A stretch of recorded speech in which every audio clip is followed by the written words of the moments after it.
Lucrezia joining in now on the bike erg in lane number 12. And now Georgia back on her bike.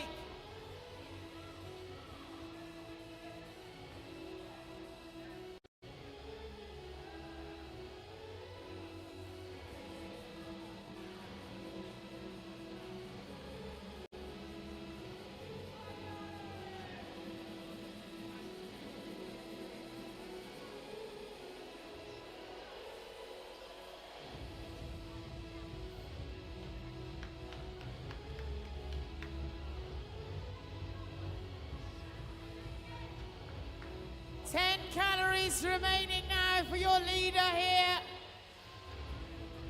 Irma Grisetti in lane number 10.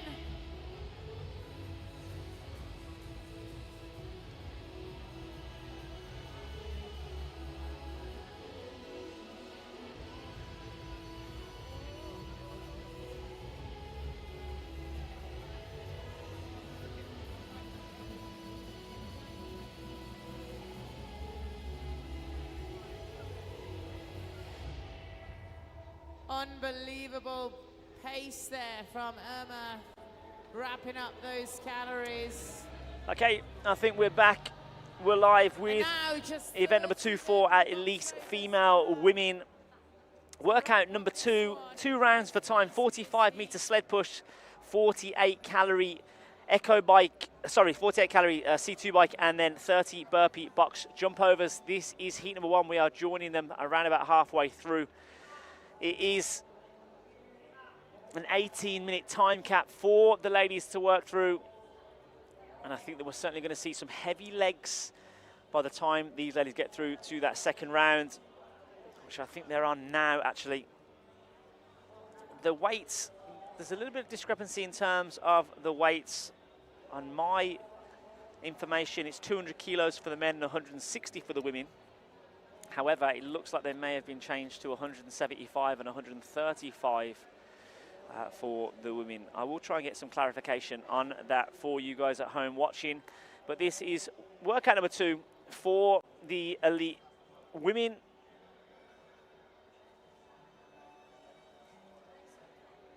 And this is heat number 1. So if I just quickly run through heat number 1 for the women, we got from lanes 1 through to 15, Cullen, Fayoli, Suleiman, DiBiase, Tak, Urgu, Kelly, Tavecchia, Brambilla, Grisetti, Gonzaga, Setti, Altamare, Bonomi, and Narain.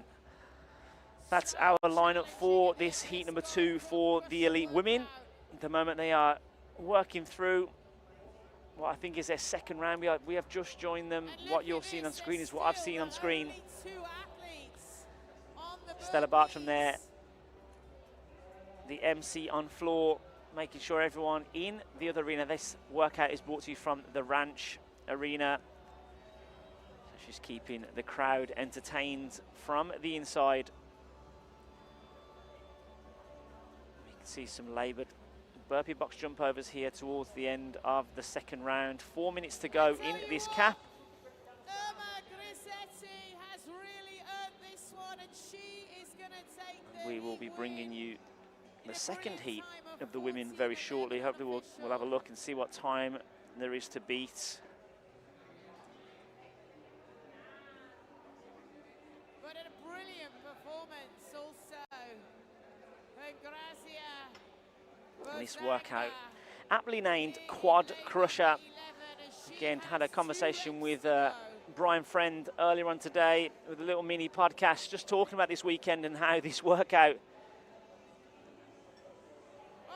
is going to be extremely tough on the quads, and I think that's what we're seeing now.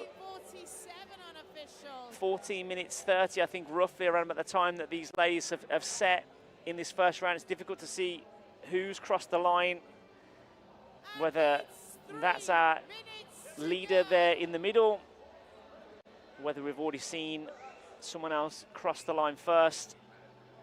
All right, let's get behind them.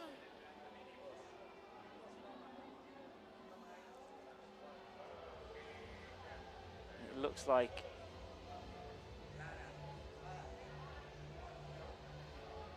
maybe lane 11 and lane 10 that have finished. That 11 and 10 would be Grisetti and Badzanga. I'm not too sure what way the lanes are working out though in terms of which end is 1 and which end is 15. Coming up towards the 60-minute mark with 2 minutes left for these It could women also to be get lane over the number line. 5 and lane number 4, But next it will be in which case that would be Margherita Chak and Martina Georgia. DiBiase. Brambilla is across the line. So our elite women today, 2 events 2 minutes to go. on day number 1. Our elite men will have their second tomorrow.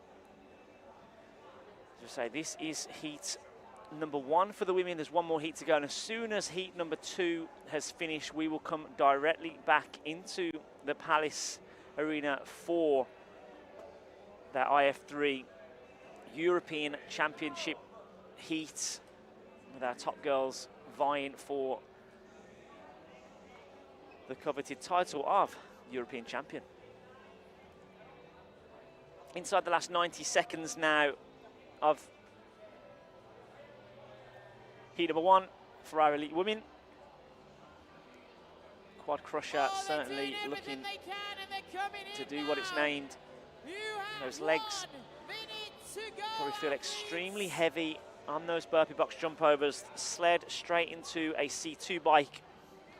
Obviously depends on the pace at which you push on the C2 bike.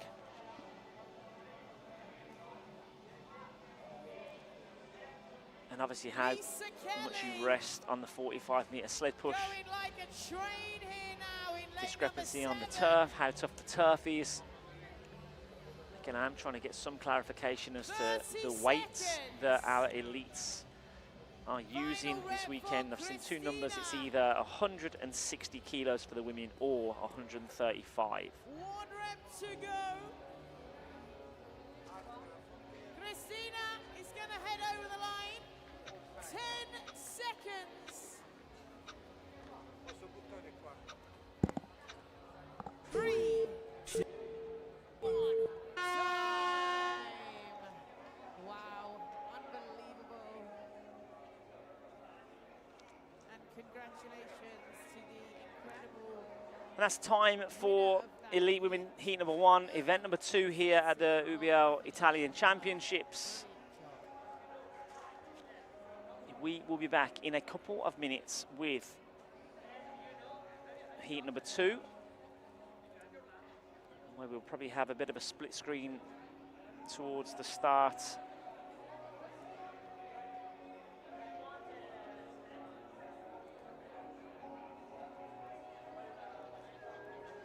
So time to beat roughly around about 14 minutes 30. Fortunately, can't give you the name of the athlete as we only joined halfway through. But we'll be back shortly with heat number 2 of our elite women event number 2, Quad Crusher from the Ranch Arena.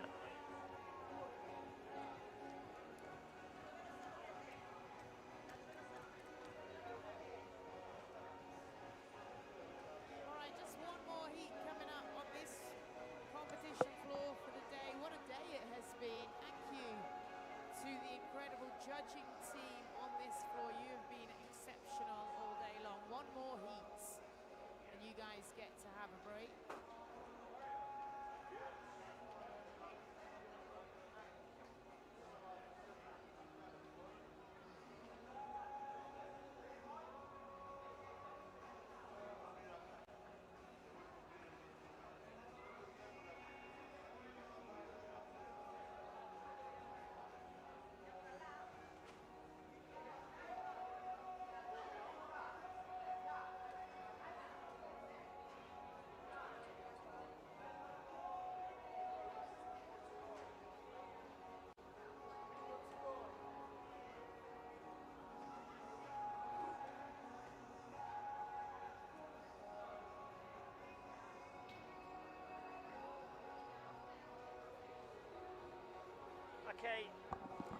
Okay, on screen we see the lineup for heat number 2, Mika Trifoglio, Lucantoni, Stanisla Brambilla, Frank, Bascu, Turinen, Puentes, Rubino, Basaglida, Magalotti, Lentini, Zagalini, and Giardi. This is our elite women heat number 2, heat 9 as it says on screen. Heat number 2 though, in events number 2 for our elite women, quad crusher. We will bring the workout on screen for you guys to see before they start off. But it is 2 rounds for time, 45-meter sled push, 48 calorie C2 bike. It will be a 60 calorie for the men, and then 30 burpee box jump overs. So the workout aptly named quad crusher. Those legs are certainly going to feel heavy.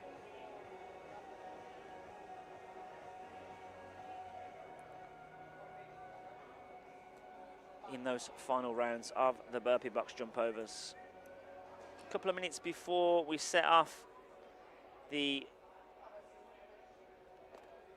elite women heat number 2. And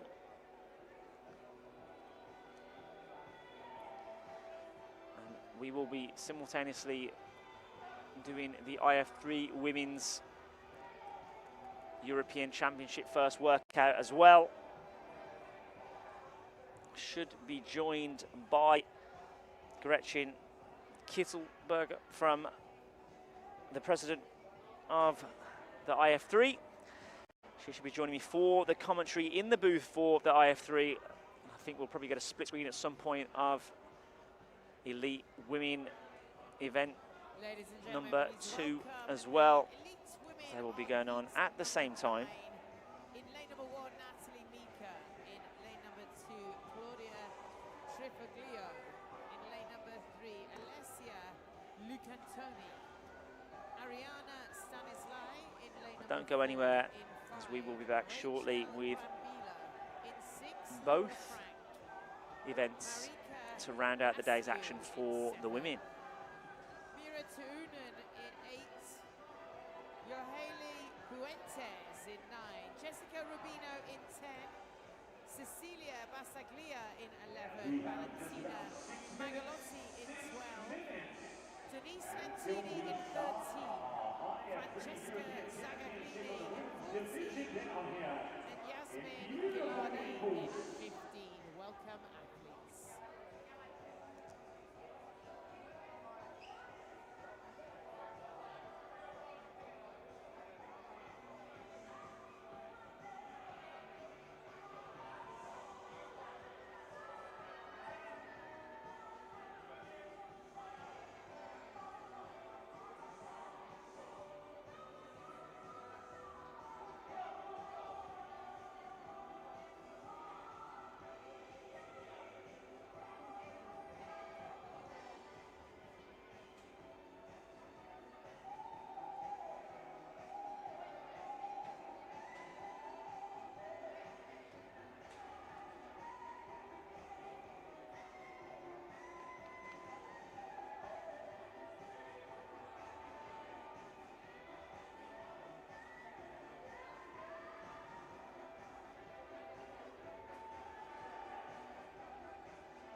Seconds.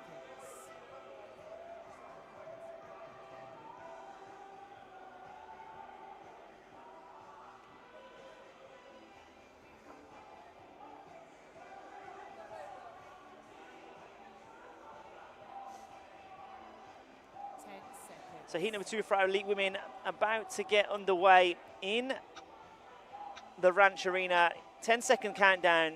Stand by.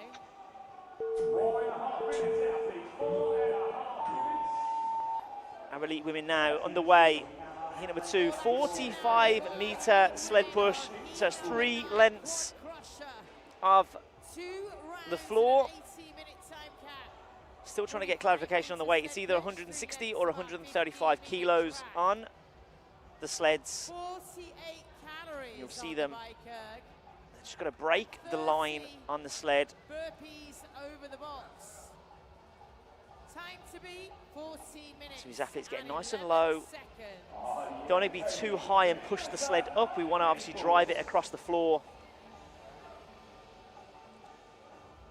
Most athletes opting for that hug around the bars instead of the straight arm push.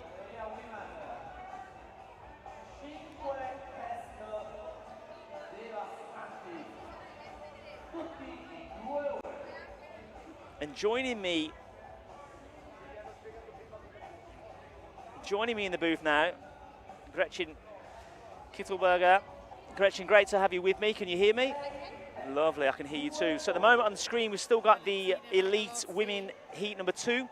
Shortly, obviously the IF3 Women's European Championships due to start. A long sort of pretty much hour and a half of working for the ladies. Great tests coming up for them. Mixed modality. We'll probably have a split screen at some point of both. So if I do jump back to the elites at some point, don't lose track too much. I'm sure you'll be fine. But great to have you in the booth with me. And how excited are you to be here for this event? 48 calories, wow. Big volume work on the legs for these elite women.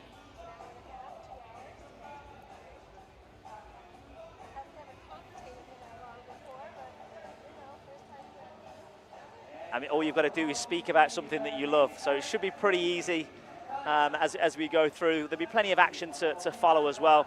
I mean, we'll probably have some short, when the athletes are breaking, we'll probably have a short break ourselves as well. At the moment on the screen though, heat number 2 for our elite women in event number 2, aptly named Quad Crusher. It's 2 rounds for time, 45-meter sled push, 48-calorie C2 bike into 30 burpee box jump overs. And I think that workout has been named perfectly for how heavy the legs are going to feel after the sleds and the C2 bike moving into those burpee box jump overs. 2 minutes. But Gretchen, obviously the IF3 about to start soon. The athletes have about 2 minutes. Who are the athletes that you're sort of looking for in this workout? Who are the standouts that you feel are going to walk away with the title?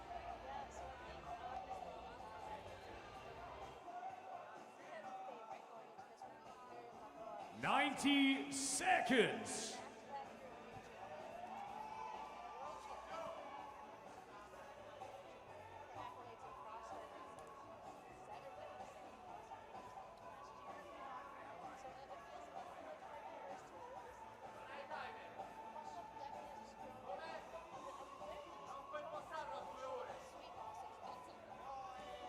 Yeah, she's certainly one to look out for, and obviously she's already qualified again for the CrossFit Games later on this year in San Jose, California. So, I mean, I'm already looking forward to seeing her compete there. And obviously, I actually didn't realise she was going to be here today because I saw an Instagram post the other day, and I was like, is that in Switzerland or is she already in the US? But it's great to see her here, great to see her competing. And obviously, only time will tell as to what she's going to do in these 6 events. So in terms of the 6 events, Gretchen, is there anything in particular that you are really looking for that's going to stand out? What's your most favourite one that you're really looking forward to watching?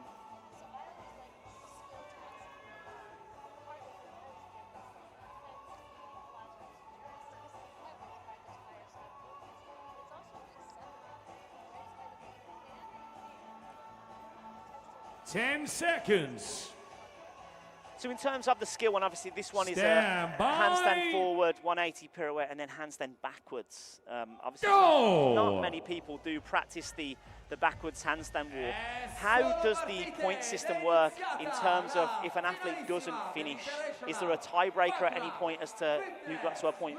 If, let's say, for example, 10 of the athletes don't finish that section, That is how do right, we and you can see separate? here that Yeah, test I don't think number actually there's a one, the tiebreaker for this one because we have endurance. such a lower As our number of athletes are going to be athletes. performing in a Because we time really, cap this of is only 25 like the top minutes. 10, 11 40 athletes box here. jump overs But it does have to be into 20 unbroken, so shuttle it is runs going to be a with sticking turnaround. point. 40 box It jump could shake overs things up if into there are 40 some ties on that shuttle one.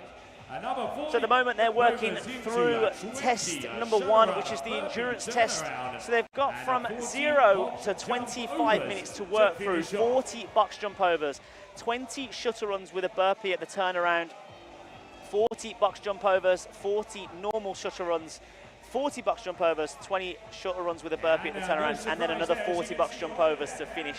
So again, the endurance that we're looking at here is there's a little bit of power involved as well in terms of power endurance, has been able just to continually jump over that box, and we see already it is Miriam van Roel who is the first off the box onto the burpee shuttle runs to start. Yes, and right next to her in the silver t-shirt from Finland is Senja. Senja was our silver medalist last year at the European Championships, so she'll be looking really to challenge Miriam this entire way. It looks like she may even be a little bit ahead of her right now. Yeah, she's taken the lead. How much is it for an event win? Tell the viewers at home. Yeah, 100 points. So similar to what we're used to seeing, it's a high scoring system, 100 points, and then it goes down depending, right? Yeah. After that, usually like 5-point increments. And really this burpee shuttle run it's not necessarily hard for these athletes. Doing one burpee sort of every 5 seconds is an easy feat for these athletes. It's more of a hindrance of literally just getting down and getting up to then continue running. You'll probably see the athletes moving a lot quicker through the normal shuttle runs in the middle of the workout. But again, it's just it is just that sort of long endurance style of being able to get up, get down, get up, and keep moving continuously. Like there's a 25-minute cap for this workout. The quicker these athletes finish, the more rest they get before the next section that they'll move on to. Exactly, yeah. The faster you go, the more rest you get. It's definitely an efficiency thing with this burpee, right? It's not hard, like you said, to do one burpee, but if you're slow, you're losing a quarter second, a half a second every single turnaround, so you really have to be efficient in how you do that movement. But yeah, that's also the interesting thing about this format with 6 tests in a row, right? You have to know your personal strengths. If you can push it on endurance, how is that going to hinder you for the next 5? If endurance isn't your strength, do you hold back? Purposely maybe take a little bit of a lower result and then try to kill it on the next 2 or 3 to make up for it? Like there's a little bit of strategy involved. In an ideal scenario, you're just so awesome, you go balls to the wall on everything. But for a lot of these athletes, they do have to think about, where am I strong, where am I weak? Do I need to throttle it back a little bit in hopes to really nail my best event and maximize points there? Yeah, I was looking at some of the rules earlier for, obviously with the strength of test is the 5-minute EMOM of the snatch, and how they can increase the weight, but they can't decrease the weight. Yes. So that's where the tactics comes in, as it's their top 3 snatch scores that will go towards their final total. So I mean, if you go too heavy and you miss, it doesn't count, but then you're not allowed to drop back down again. So again, it's very tactical in terms of what you pick. Do you be conservative and be safe, or do you go for it and try and hit that big number? Exactly, yeah, and we wanted to give them, with the 5 minutes, so 5 attempts, 3 counting, one, so we could give people a chance to not be too conservative, right? Because if it's 3 for 3, all 3 count, you're really going to see conservative numbers. But we wanted to give the opportunity for people to potentially take the big risk and potentially fail, right? But then also be like, oh, I can't drop back, and now I really have to hit it. So strategy with a little bit of pressure on that one. Yeah, because also it's 1 attempt per minute. Yes, they're not allowed multiple. Obviously, in some CrossFit formats, you're allowed multiple attempts in a time frame of 20 seconds. So to only have 1 attempt in a minute, it's probably quite frustrating to probably the likes of Miriam, who's used to having more in the CrossFit format. But now here the pressure is on that it's, especially with the snatch, it probably is the more technical of the 2 Olympic weightlifting movements, that you have to be so clinical with that movement. Exactly. We've got Miriam and Senja back on their box jumps. Tuva, it looks like, as well. So Tuva is a junior world champion, so she's a little younger than a lot of these ladies out here, still in our junior division, but she's out here today with the big dogs, seeing how she stacks up. So pretty awesome. So you see on screen there, lanes, it is Miriam that has taken the lead at the moment. She's around about 9 reps ahead of Markkanen in lane number 7. And I think when like you said earlier, in terms of playing to your strengths, you can see she's the first one back onto the normal shuttle runs. Now she can sort of look across the park, have a look where the athletes are, and essentially probably pull back a little bit and save a bit of energy and just be conservative to do what she needs to do to win this event. Exactly, exactly. And you could see her a second ago. She was kind of looking around, seeing who was near her. Senya there in lane 7.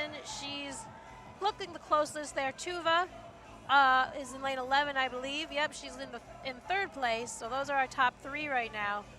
But Miriam's got a little bit of a lead. But they're close enough. I think Senya's close enough that Miriam's not going to be able to slow down too much right now. No.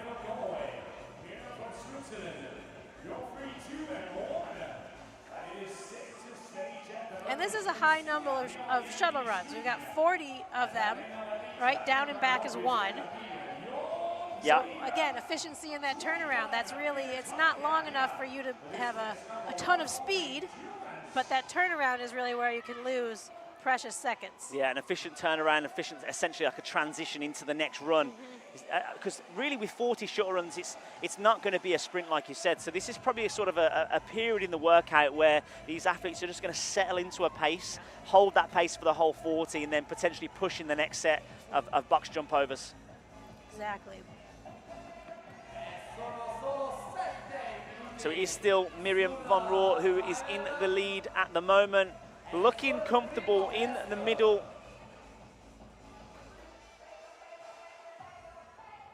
And it's going to be very interesting to see how some of these other athletes sort of pick themselves back up and move themselves around the leaderboard as we go through these 6 tests. I'm certainly excited to see like the difference in modalities that we've got coming up. Obviously, we'll go through the workouts as we get to them just to not confuse too many people at home watching. Right. But Miriam at the moment still in the lead. It looks like she's got around about a 2-rep lead, which is, you know, there and back twice, which is a comfortable lead at the moment. She's going to move into another 40 box jump overs, and that's where she seems to be picking up the pace and breaking away from people. She has a very efficient box jump over, extremely efficient in terms of the jump, step down, jump back up again. It's just a monotonous movement that she's just drilled and drilled and drilled. And she, you know, if you get half a second or a quarter of a second on every single rep over the likes of 40 reps, that's where it really sort of starts to chip away at the lead. For sure, for sure.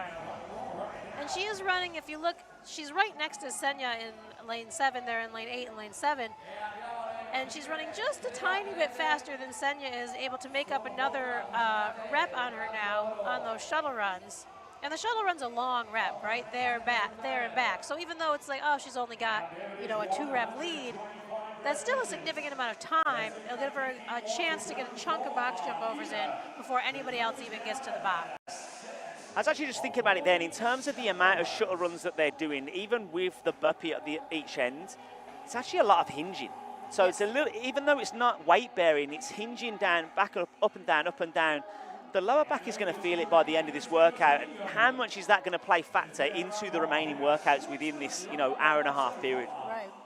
And sometimes you don't even know, right? You may, or don't realize as they're going to finish this up, they're going to go into a snatch. It's going to feel a little different than when they're fresh. Yeah, and I would also look at it in the sense of if they're only touching with the same hand every time, that's the same side. You could overload one side.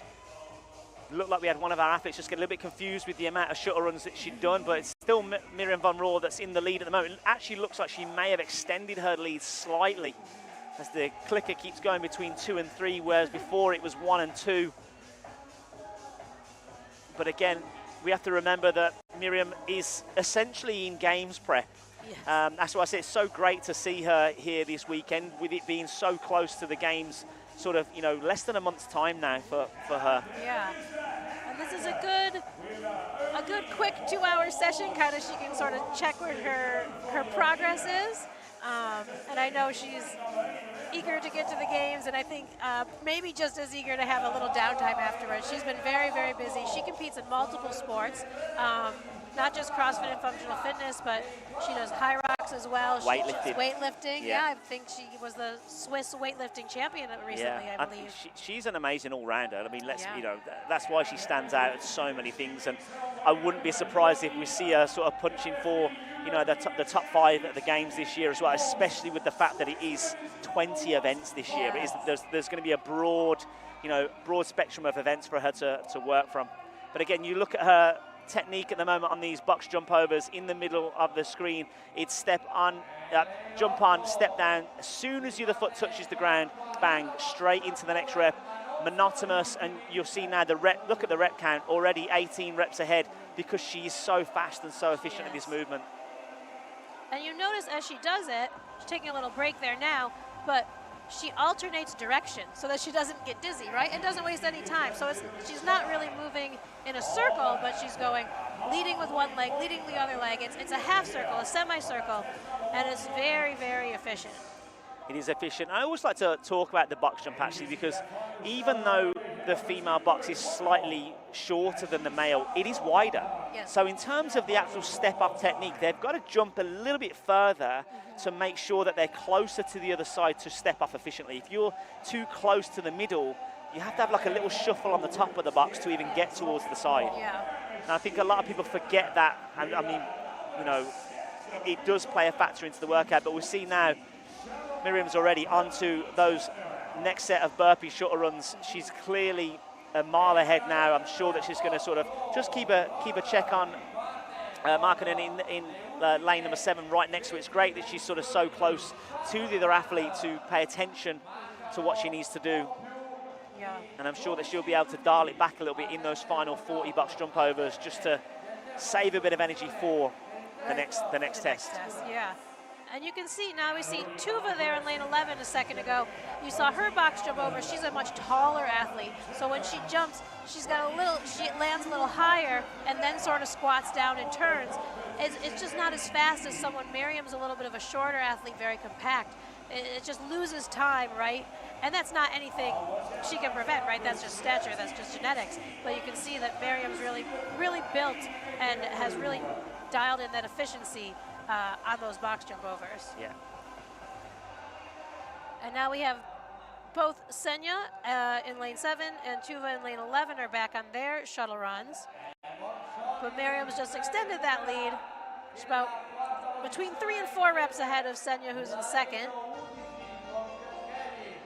It doesn't look as much of a lead now, the fact that the numbers have dropped down, right, but when you actually think about it, yes. It is a lot more than what you think. Remember, 1 rep is down and back with essentially a burpee or 2 burpees in between. So the time frame of that is a lot, and we'll see as soon as she gets back onto the box again that, you know, she's going to be probably finishing probably near on 40 reps ahead. Yeah, yeah.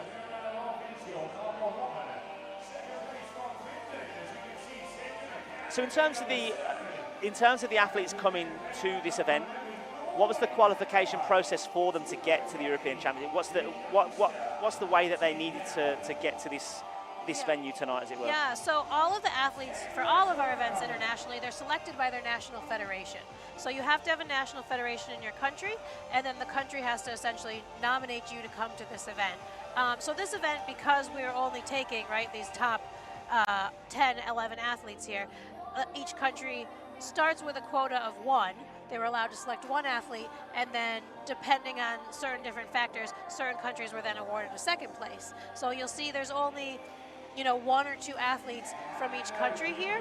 But it's all done by national federations have discretion in terms of who they invite.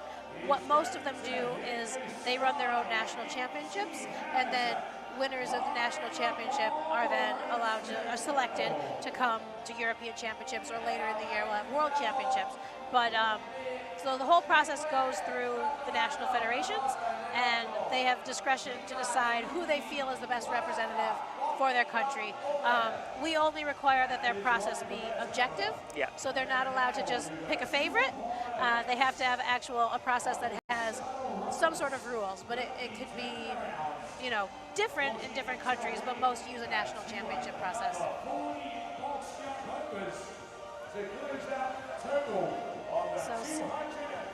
So still steady in that lead for Miriam.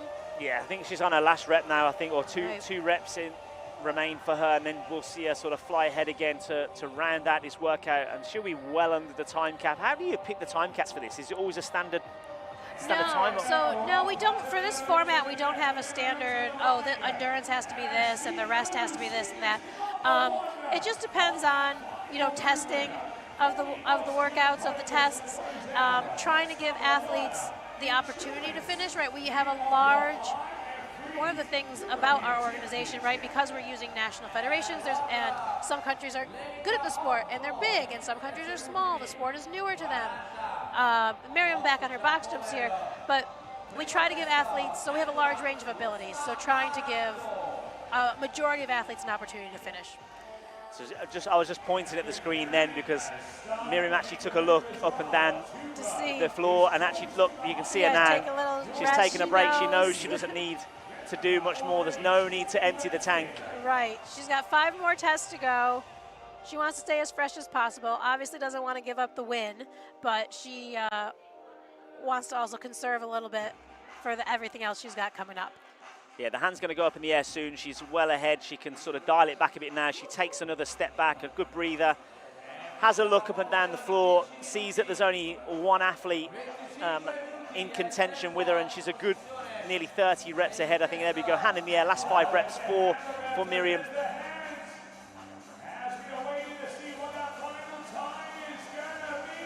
And then she's going to run to the finish line. Right. And there we go, unofficial time, 17:06 for Miriam van Roor. And that's good. She's essentially earned herself, good for her, right? An extra 8 minutes of rest. Yeah. So, and that's kind of, right, the hard part of finishing one of these tests, either being time capped or right near the time capped. It's a double whammy. Not only did you probably not do great on the test itself, but now your rest time is shorter than these people who finished a lot earlier than you. So it definitely is a bit of a punishment to not finish that test well under the time cap. I think you could also look at it from the other point of view, though. She's done so well. Now she's got extra rest. Now it's on her, you know, it's on her to actually stay warm for the next event. Like, because it's so easy now to have that extra rest and not do anything and either seize up or get cold. Yes. That it's up to these athletes now to sort of focus on, right, what have I got to do now to either keep moving and keep myself fresh and active in order to perform as well as I can in the next process. One thing I wanted to ask was, obviously there is going to be a rest period between this event and the next one. Will the athletes go off the floor and warm up with barbells and come back again, or will they stay on the floor? They'll stay on the floor. Yep. There we go. Yeah, we've learned doing this now for 5 years, if you give the athletes free rein, it's not a good idea, not easy to get them back. You'll lose a couple of athletes to the bathroom right? or something. Yeah, you lose them to the bathroom, and you're like, oh, we got to go now, and you're trying to wrangle them. So, yeah, we try to keep, obviously, if they need to go to the bathroom, we let them go to the bathroom. But we try to keep them on the floor. And there's Tuva Bukeli just finishing there in 3rd. Our junior athlete from Norway. Yeah, her time will come up on the screen soon. So who programs the events? Yeah, so we have a programming committee. Yeah. And depending on the level of the event, right? So for like our World Championships, the entire programming committee gets together along with the representatives from the host nation, and they have a lot of meetings to work on those events. For the Continental Championships, we pick one person from the programming committee to do the first draft, and then everyone just reviews, just because of the time it takes to do everything as a whole committee. So actually one of our members of the programming committee is Italian, so we asked him to do the draft. So his name is Andrea. So he did the draft of the programming. You know, we review then, the programming committee reviews, the organizing committee, organizing team reviews, and everyone gets a chance to state their complaints, right, or state their concerns. You know, it's always a back and forth with the organizing committee with the local hosts, right, giving them an opportunity to say we don't have that equipment, logistically this doesn't work for us, but we try to make sure we have at least, there's some control over the programming. And there's Olga Rabina from Lithuania just crossing the line there. She'll take 5th in the event. How far in advance do the athletes get to know the workout? Yeah, so we try to announce them about 2 weeks out from the event. This one was a little bit later, but that's usually what we try to give people, about 2 weeks. We're not really into the announcing last minute, trying to make it a surprise type of thing, right? Along with trying to make this Olympic sport, we wanted to give people the chance to show their best work, right? So we're not really trying to pull any punches or kind of surprise people or do anything like that. And you just mentioned then as well, you'd like this to become an Olympic sport. What are the hoops that you've got to jump through to make sure that you get that sort of, tick box ticked to become one? Yeah, so hoops is a great way to put it. There are lots of hoops to jump through. Besides just the things we want to do with the sport and the way the sport has to be presented, there's a lot of stuff on the governance end, on the back end that we have to do. Work with our national federations, right? Working with WADA, recognized by an organization called Sport is Court, IOC recognition. All those processes are very long, very expensive. They take a lot of time. So those are all the back end things. In terms of presenting the sport well to become an Olympic sport, the IOC, actually, I was just at a conference last week where they talked about this whole new structure they're using to analyze sports for the Olympics. They're looking at popularity. They're looking at how the sport is consumed in the media, right? Is it consumed more online? Is it through, social media, TV? How complex and how costly is it for them to put on at the Olympics? Are people going to come watch it? Are the best athletes competing? And then is it universal? Is it worldwide? So those are the things the IOC is looking for. And for us, we feel this format really ticks a lot of the boxes. So that's why this 2-hour 6-test format is something we've really been testing out, because we see the future for this format being the future Olympic format. Now that doesn't mean that our regular standard traditional format goes away.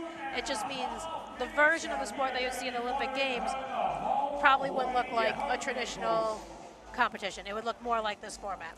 So do you feel that, because I know that obviously you guys are aiming for the Olympics, and we also know that obviously Hyrox also want to go to the Olympics. Do you feel there's like some battle or competition between the two sort of governing bodies, that who's going to be the first to get there, or do you have any communication with Hyrox at all, considering that you're both sort of functional fitness? Yeah, so I mean, I've talked to them in the past, not recently.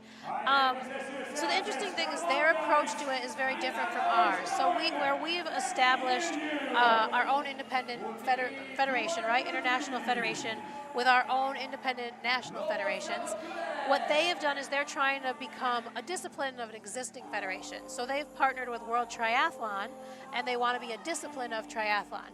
So what they're doing is a little bit circumventing a lot of the work that we've had to do. And I'm not saying it's wrong, right? There's good and bad. There's pros and cons to both ways.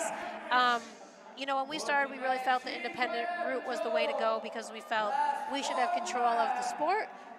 We're very worried about somebody coming in when we had no structure in place and trying to dictate our sports rules to us. So that was, really important, that we felt the community should be in control of the sport, not someone from an entirely different sport. So their journey will look a little bit different. It could potentially be faster. Now, there's a new IOC president, and she has just come and kind of upended everything and sort of Coventry. said, She's a swimmer. I know of her very well. Yeah, so she is kind of surprised everyone, saying they're going to be cutting disciplines at the Olympics. They're going through this whole new process of analyzing sports that I just talked about. They used to have a whole list of sports that were in every single Olympics. They're throwing that out the window, and everybody's getting reanalyzed every time. Now, these are the things they're saying. Yeah. They're deciding, I think, in December, everything kind of officially. But I think everybody in the movement is kind of like, we're not sure what's going to happen. But she's really come in and really made it clear she's making some changes, which I think is great. Yeah. It's very exciting for us. We think it's very positive. but it leaves a lot of questions of like, all right, what happens with new sports? What happens? You know, how is she doing this? So we'll see, but it's a good thing, I think. Yeah, I actually think it's, I mean, the fact that Kirsty obviously is an Olympic medalist herself, she obviously has a taste for the Olympics as a whole.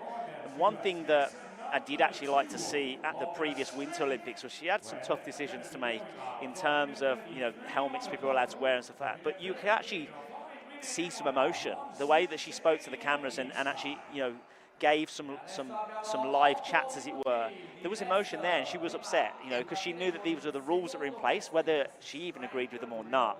The rules were there; they had to be followed. But you could see the emotion from her side of, I know this isn't necessarily the right thing, or it was a difficult one. So I actually quite like that in the sense that she's very invested in not just her own sport. To me, she's fully invested in all sports, and I actually think she's a great addition to the IOC, to be honest with you. And it's great that you've got a former athlete that has been, through the thick of it, obviously representing Zimbabwe all those years ago in the pool and doing so well.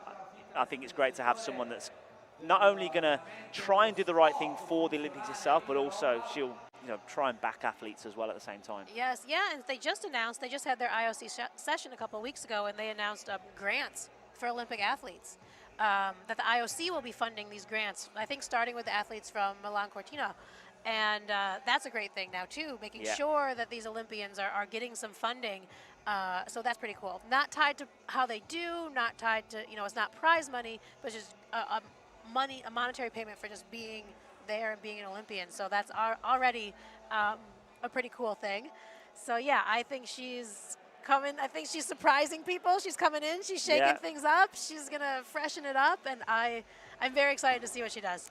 I think as well when people do come in and make changes, regardless of whether the change is the right thing or regardless of whether the change is the wrong thing, change is always difficult. Oh, yeah. People have to obviously revert to the way that they used to do something or change to do something. Even if it's for the right thing, it's still weird to change. Mm-hmm. And obviously we'll only see as time goes on whether they are the right changes and the right decisions, but at least you've got someone coming in and actually sort of really delving into it and making these changes. Yeah. So at the moment we are looking towards test number 2. Test number 2 is the strength element. Our athletes now are going to rest from the 25-minute mark to the 33-minute mark. Obviously, all the weights have been brought onto the screen. You can see our volunteers helping move everything and get things set up. So test number 2, strength. They've got a 5-minute window. It's a 5-minute EMOM where they'll get one snatch, and they can snatch anyhow they want, but they get one attempt every minute, and it's up to them to obviously put the weights on the bar, make their attempts, and choose their weights. Yes, yeah. And you can see there on the screen they're warming up now, so they do have the option to, instead of active, let's call it active rest. Yeah. Active rest and warm up. They don't have to, but most of them, it looks like, are choosing to do a little bit there. So yes, they have, this, I guess it's an 8-minute rest window here, I think. But I think a lot of them are choosing to use it for some warm up so they know how that bar feels, so they're not coming in cold, which, we do allow. I think it's a safety thing more than anything else, right? And a confidence thing for the athletes to be able to give them that option. So, yeah. 100%. I think, going from the workout that they've just done straight into, literally they're going to be trying to sort of max out one RN their snatch, maybe not to the full extent. Again, someone like Miriam, you can see she's a weightlifter. The way that she's warming up there, she's going to be looking around the field and seeing what kind of weights the ladies are putting on the bar, and probably putting on what she needs to put on just to do enough. I would imagine she's one of the favourites for this event as well, with her Olympic weightlifting background too. But I do think it's definitely a great decision in terms of safety to allow them to move the bar as well, because to just put weight on and go without touching a barbell, especially with a technical movement like the snatch, we don't want to see injuries coming through, especially this early on in the workout. Yes, exactly. And even just from like I said before, like our goal is to allow everyone to give their best performance, and if it's going to make them more confident and allow them to lift more and make them feel good, then yeah, let them warm up, right? We're not trying to be like, who can go out the best cold, right, and do a snatch. Like, let's put the athletes in a position to succeed. That's kind of always been our thing. So Yeah, I think that helps them. But it'll be interesting too. I think from a strategy point now, you have a minute, right? A minute's a long time. A snatch takes a couple seconds, but do you risk waiting towards the end of your minute window, kind of watching, see who went in the beginning, right? Or do you go when your 1 minute starts, get it over with, change your plates quick? Like, I don't know. How strategic do you want to be? I think also in this, there's a little bit of I can do what I can do, and that's it, right? I'm not magically going to snatch 20 kilos more just because I watched Miriam do it, right? Maybe some athletes work that way. I'm not one of them, but. So we'll see what people choose to do here. I imagine most of them have ideas in their head.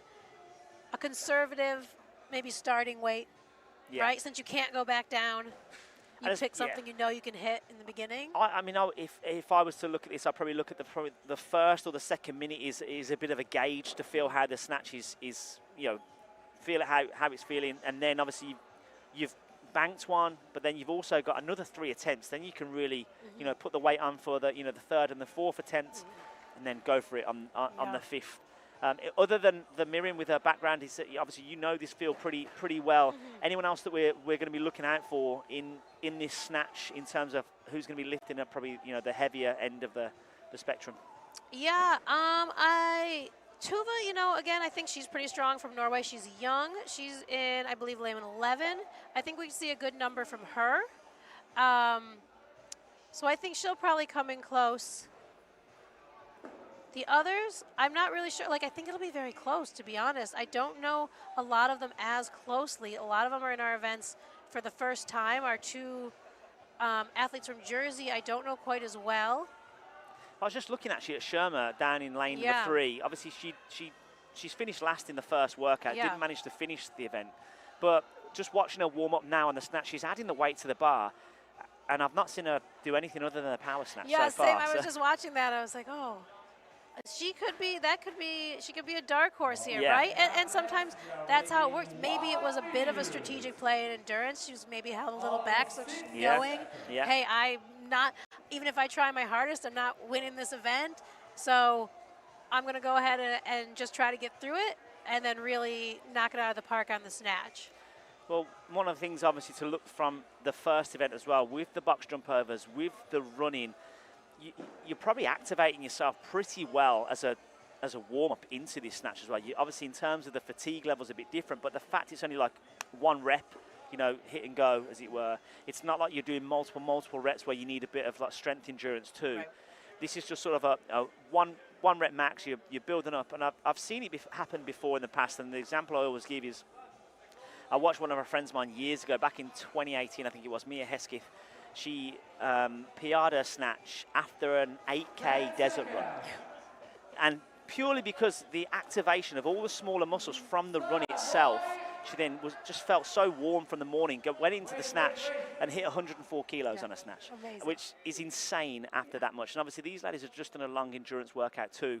So it'll be interesting to see if any of them actually, go close to their PRs with these lifts. Yes, yeah. And sometimes I think when you're a little tired, it's almost like your brain stops thinking so hard, right? And it just lets the muscle memory kick in, right? And you're not overthinking it, you're just going.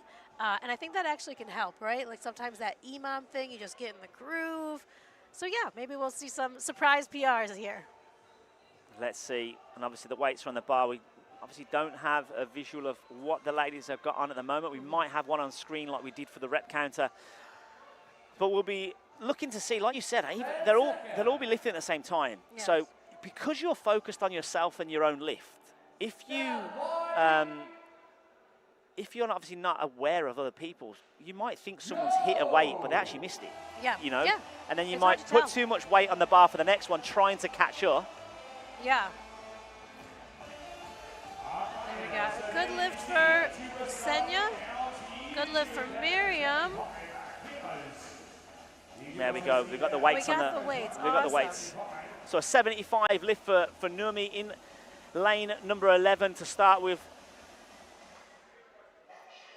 We'll see those weights sort of stack up soon. Okay, 30 seconds.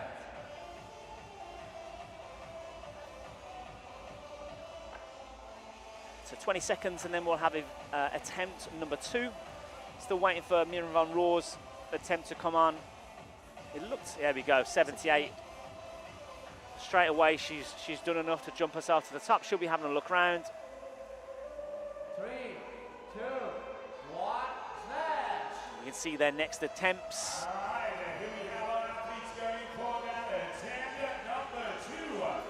Luca, number 11, 2.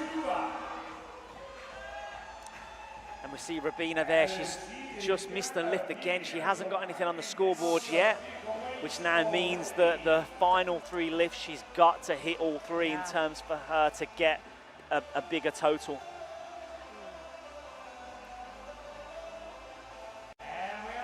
That's a tough position to be in. Yeah. A lot of pressure now. Some 83 kilograms coming out to play. So Miriam still 1 kilo ahead at the moment. And if we look at 10 seconds. obviously our closest competitor, lane number 7, Markkanen, she has hit 70 so far. I'm not too sure if she hit a second lift. Oh, 2 good lifts on the screen right now. Yeah. Markkanen's hit, waiting for Rabina. And Rabina's missed again. Oh no. She's going to be disappointed there. And so, this is the thing with the snatch. She got under the bar so easily, but she just didn't have that stability in the bottom before she stood up. Yeah. It might be that she tried to stand up a little bit too quick. But now, you know, this is where a true test of an athlete comes in. This is a bit of adversity for her, but there's still multiple events to go. Yeah. And it looks like, with the numbers were being shown, that Tuva Berkeley in lane 13, she's 1.5 kilos above Miriam's 3 snatch total right now. Oh, Miriam just went back ahead.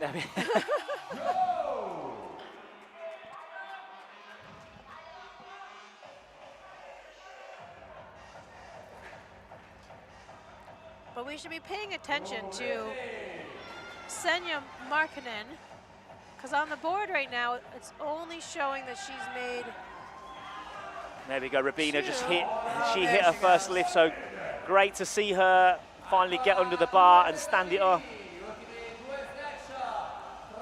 Yeah, this is the thing here though as well. I mean, you could have an athlete at the moment that's behind, but then they all of a sudden put a few extra kilos on their last few lifts and jump everyone at the top. And you can see there Markkanen's jumped to 4th there with her last lift. Yes.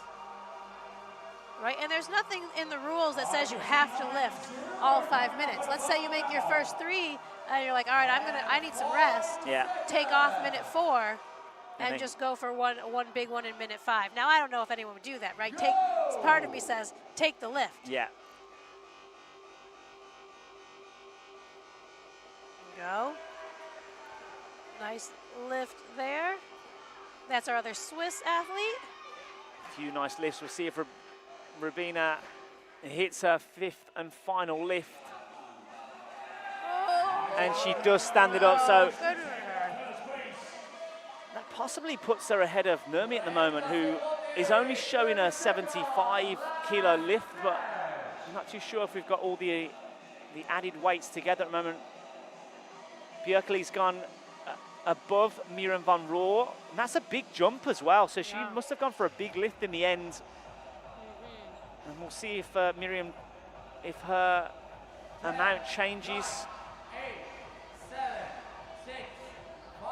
And it looks like Bjerkeli's done enough 2, 1. to take. Yeah, ladies and gentlemen, a big round of applause. Yeah, there we go. As you can see up on the screen, Tuva Berkeley, 257.5 Kelly, kilograms. 257.5 total. Miriam van Roor, 241. Lunenberger, 232.5. I'm sure, obviously, we'll get the final results. Numbers, yeah. Because obviously, Rabina's hit 2 lifts for sure, so she's definitely not just. Is that classed as a DNF because she didn't get 3? Or will she get the total score of the 2 She that should get her total score of the ones that she made. Yeah. It may not matter if everybody else made 3, but Still, to get the numbers on, it's good for the. Yeah. So we have a 10-minute, is it a 10-minute rest period now for our athletes. So they're going from that strength element, and we're going to move through now into test number 3, which is our body weight test. And it's an 8-minute cap for these ladies to work through, and it's for time 13 bar muscle ups, 150 double unders, 11 bar muscle ups, 100 double unders, 9 bar muscle ups, 50 double unders, and then a final 7 bar muscle ups to finish. So at the moment, Miriam van Roor with a first and a second unofficially in the first 2 tests. So probably sitting pretty at the top of the leaderboard at the moment. And I'm sure that you would you'd probably fancy her chances in test number 3 as well. Yes, I think she'll do really well in this one. I mean, this is a good workout for her, right? She has a gymnastics background, good at bar muscle ups. I don't think double unders are necessarily a problem for her. When we originally programmed this test, there was Andrea, our programmers wanted to make it an unbroken bar muscle up requirement, and then I kind of nixed that one, just because of the fatigue and the wide range of athlete abilities that we have here.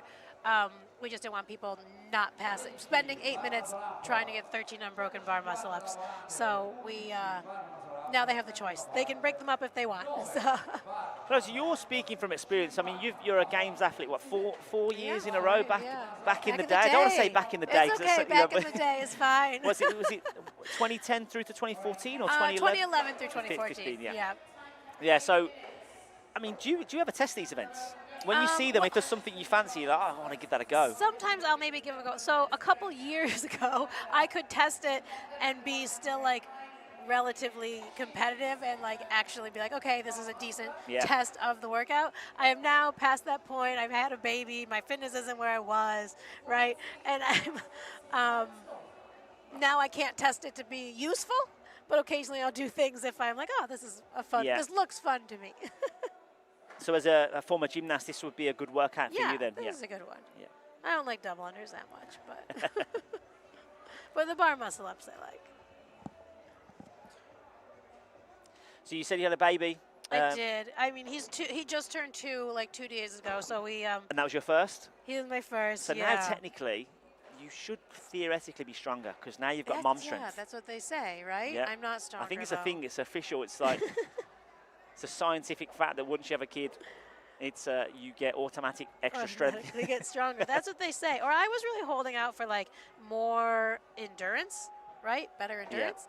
Because they all say that too. Because you're chasing them around. You're chasing them around. And also like when you're pregnant, you're breathing for 2, and maybe that would like, expand my lung capacity. I don't think that's worked out for me either. Wow. But that's all right. It's interesting now because they've got a decent amount of rest, like a 10-minute period for them to rest here. I feel like with this workout, there's just a lot of testing, probably wiping down the bar depending on the grips that you use, making sure that you've got a spare jump rope just in case. Right. Because we've seen that happen before where it could be a rope that you've been using for years, but then, unfortunately, you trip or you stand on it the wrong way or it hits something and it breaks, and then, what do I do? Yeah. But in terms of the amount of volume, again, obviously with what they've been through already, obviously you want to test the bar muscle up out and get yourself nice and warm, get some kip swings in there, get those shoulders feeling good. But you won't really want to be doing too much. And, obviously keep those reps in the tank for the actual workout itself. Yes, yeah. They're obviously athlete's choice if they want to warm up and whatever. I think for this one, I don't know if I would. Maybe a couple double unders. I don't know. It's different.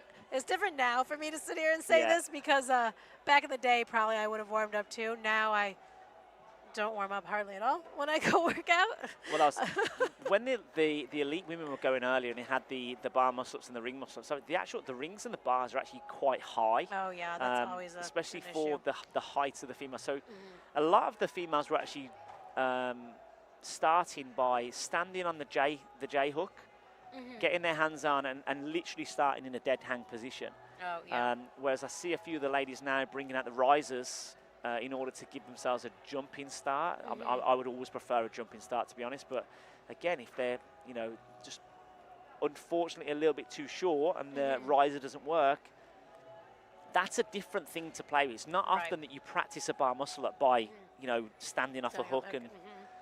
And this is an issue we face every competition, where how do you set up the equipment to make it tall enough for your tallest athletes and not disadvantage the shorter athletes, right? And it's something in our sport that, you know, as we go on this journey to the Olympics and we go on this journey of standardizing and professionalizing the sport, like standardizing the equipment is a huge part of it, right? There needs to be, we don't have all the answers to this, but the height of everything, you know, what do we do for these shorter athletes? I can't stack up 3 or 4 risers. That's unsafe on that end, right? Yeah. But if I have the bar too low, then I have the tall athlete who can't even swing, right? So really figuring out what is the proper equipment setup, how do we standardize it across countries, and not even just countries, continents who don't have access to the same manufacturers. So long term, what needs to happen is that there are specifications, and that if you want to host an event, you have to be able to provide the exact specifications. But that's, you know, right now a big ask for where our development is of the sport. But it's something that's a problem that we run into in every single event. Sometimes we can't get risers. Sometimes we have J-hooks. And sometimes people want to put the boxes, you know, that you're putting on the side, which not only looks bad, sometimes is unsafe. Like all these little parts of the sport that we as an international federation need to start thinking about and are thinking about and trying to address if we really want to be in the level of an Olympic sport. Yeah. Do you feel that the best bet here would be to have essentially 2 bars, so one that's a shorter bar and one that's a higher bar, that's at like an average of shorter athletes and an average of taller athletes? Oh, yeah. You know, like, so I think that's a great solution, right? If you could have a rig that has a 2 bar options. Yeah. Then the issue when we start making that, like, okay, we're going to have that on different sides of the rig. Well, usually if I put, you know, a bar there and then a bar in the back, now I've, you know, taken up the space where I can potentially put my rings, or I can't do rings in a test that's also going to have stuff on the bar because I need to be able to move the back bars, right? There becomes a lot of logistics to it, to how the rig looks, you know, what the attachments look like. So it becomes this very complicated thing to figure out. You basically need a big Zeus rig. Right, exactly. But then the issue becomes, right, if we had a big Zeus rig, if only one manufacturer can make it, right, and they can't supply me in, you know, from different countries, then I have an issue. So there are all these little aspects of the sport that we don't think about enough. I mean, I shouldn't say we don't think about enough. We think about it a lot. But that we as a community, I think, don't maybe realize all the things that need to be thought about and dealt with to really elevate the sport to the level it could be. Yeah, for sure. Just moving through now. These are our athletes in the female category.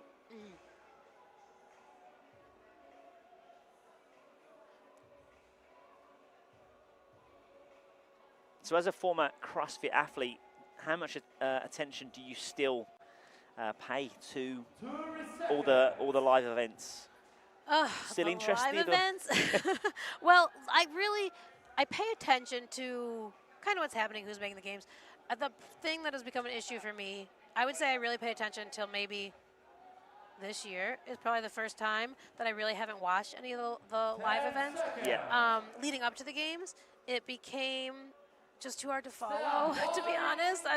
It changes so much from year to year, and I was like, I can't even keep up. I don't know what this is. I don't know. It's a lot of work as someone who's now a casual fan to follow it. And that's another great point. Not that you're trying purposely to bring up these points, but we have to be better as a sport of having formats, qualifying processes, all of these things that a casual fan can follow. Yeah. Someone who's, you know, the diehard is going to go and say, yeah, I know that, okay, Miriam's got a heat at 8 and 12:15 and then at 4, and I'm going to watch it all those times. The casual fan is not. Yeah. If they have to tune in 3 times a day, 3 days on a week, right, yeah. to figure out how she did, they're not going to do it.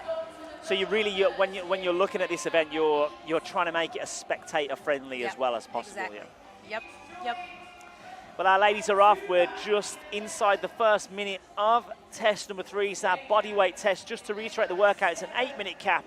13 bar muscle ups into 150 double unders, 11 bar muscle ups into 100 double unders, 9 bar muscle ups into 50 double unders, and then a final 7 bar muscle ups to round out the workout. And it is at the moment Miriam van Roor who again has sort of taken a bit of a lead coming off onto the double unders, but again, even though it's 150, cycle speed's a big thing. There are people that are able to move the rope just that little bit quicker. You know, you catch up a rep or two, or do 2 reps to everyone else's 1.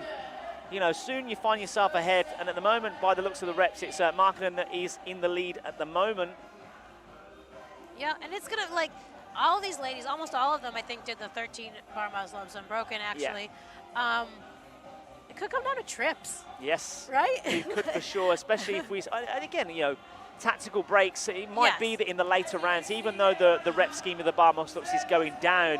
Once that, you have to remember, when you are doing double unders, it is holding that position, so it's still in your forearms, it's still in your shoulders, depending on how tense or the lack of relaxation that you've got in the movement.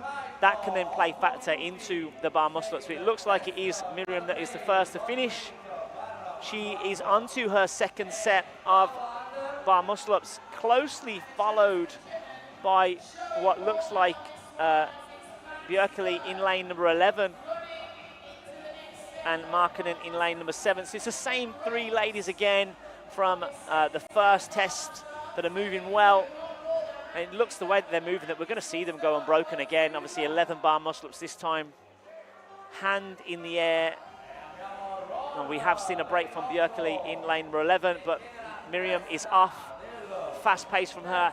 That's one thing that I did actually want to talk about with Miriam, and it's not just this event that I've seen it with, but it's also when you actually watch her online workouts for the CrossFit Open, etc., her transitions are always on point. It's never a walk. It's a little sprint. She wants to get to that movement as quick as possible, and I think you've got to give credit where credit's due to the fact that she's able to do that. You know, you look at the likes of the first workout in the Open this year. It was, between her and Colton Mertens. And her transitions are so quick, and she ends up getting the fastest time globally, out of the men and the women. Yeah, it's amazing. She really sprints those transitions. Yeah. She really does. I've watched her obviously for years now, because she started our events. I think maybe the first Worlds that she won, which I think was Norway in 23, and then that was her first year making the. Was that right? Her first year she made the games the year after, the season after, because last year was her thing. So but watching her and being like, wow, she really is going. She doesn't hold back. She's gonna run through those transitions. She's not gonna waste any time at all. So it's really amazing to watch. We've got Kelly moving back. Miriam again going unbroken. You'll watch her get off the bar. She'll jog to the rope. She'll spin her wrist wraps around. Look, there we go. Wrist wraps being spun. And she's jogging. Yeah. She's moving on to her set of 50 double unders, and then she'll have a final 7 bar muscle ups to finish. At the moment, it is Björkeli and Markinen in second and third, but they're going rep for rep on the bar muscle ups. Markinen managing to hold on. Björkeli having a slight rest. 1 rep remains for both of them. But Miriam is essentially jumping away with this workout now. She moves on to her final set of 7 bar muscle ups. We're going to see her go unbroken, I'm sure. But again, she'll have a look around. She'll see what she needs to do. And at the moment, she is looking fantastic the way that she's moving. The reps look effortless, and she's certainly showcasing the training that she's been going through leading up to the games. And there we go, she's off. Unofficial time, 5:32, doing what she needs to do. and doesn't look like she's too out of breath doing No, it either. doesn't. Björkli moving back to her final set of bar muscle-ups. She's got to hurry there. Yeah, but Markkanen's now about 3 Yeah. reps ahead, I think. Tuva really needed to kind of sprint that transition if she wanted to have a chance to catch Senja Markkanen. Yeah, Markkanen is in second place for her. Björkli, about 2 or 3 reps remain. And it looks like she took a. Did she take a break? Oh no. Yeah, she's she dropped down. She's just jumped back up Okay. now. Final 2 reps for her, and she is across down the finish line as well. Unofficial 6:29. But this is the youngster. Yeah. You know, so She's I doing mean, great. young but showing that she's got some wiseness about her for sure. Yes, and that's something we're really trying to also encourage our federations to understand, is that not every event doesn't always have to be your top athletes. Yeah. Right? There's there's value in sending a junior athlete, or maybe, you know, if you want to call it your B team, to events to get them international experience, Yeah. because that's how we make them better, right? And part of it, you know, there's a lot of aspects to this. It's more than we're just running events as the IF3, right? We're really trying to grow the sport at all levels.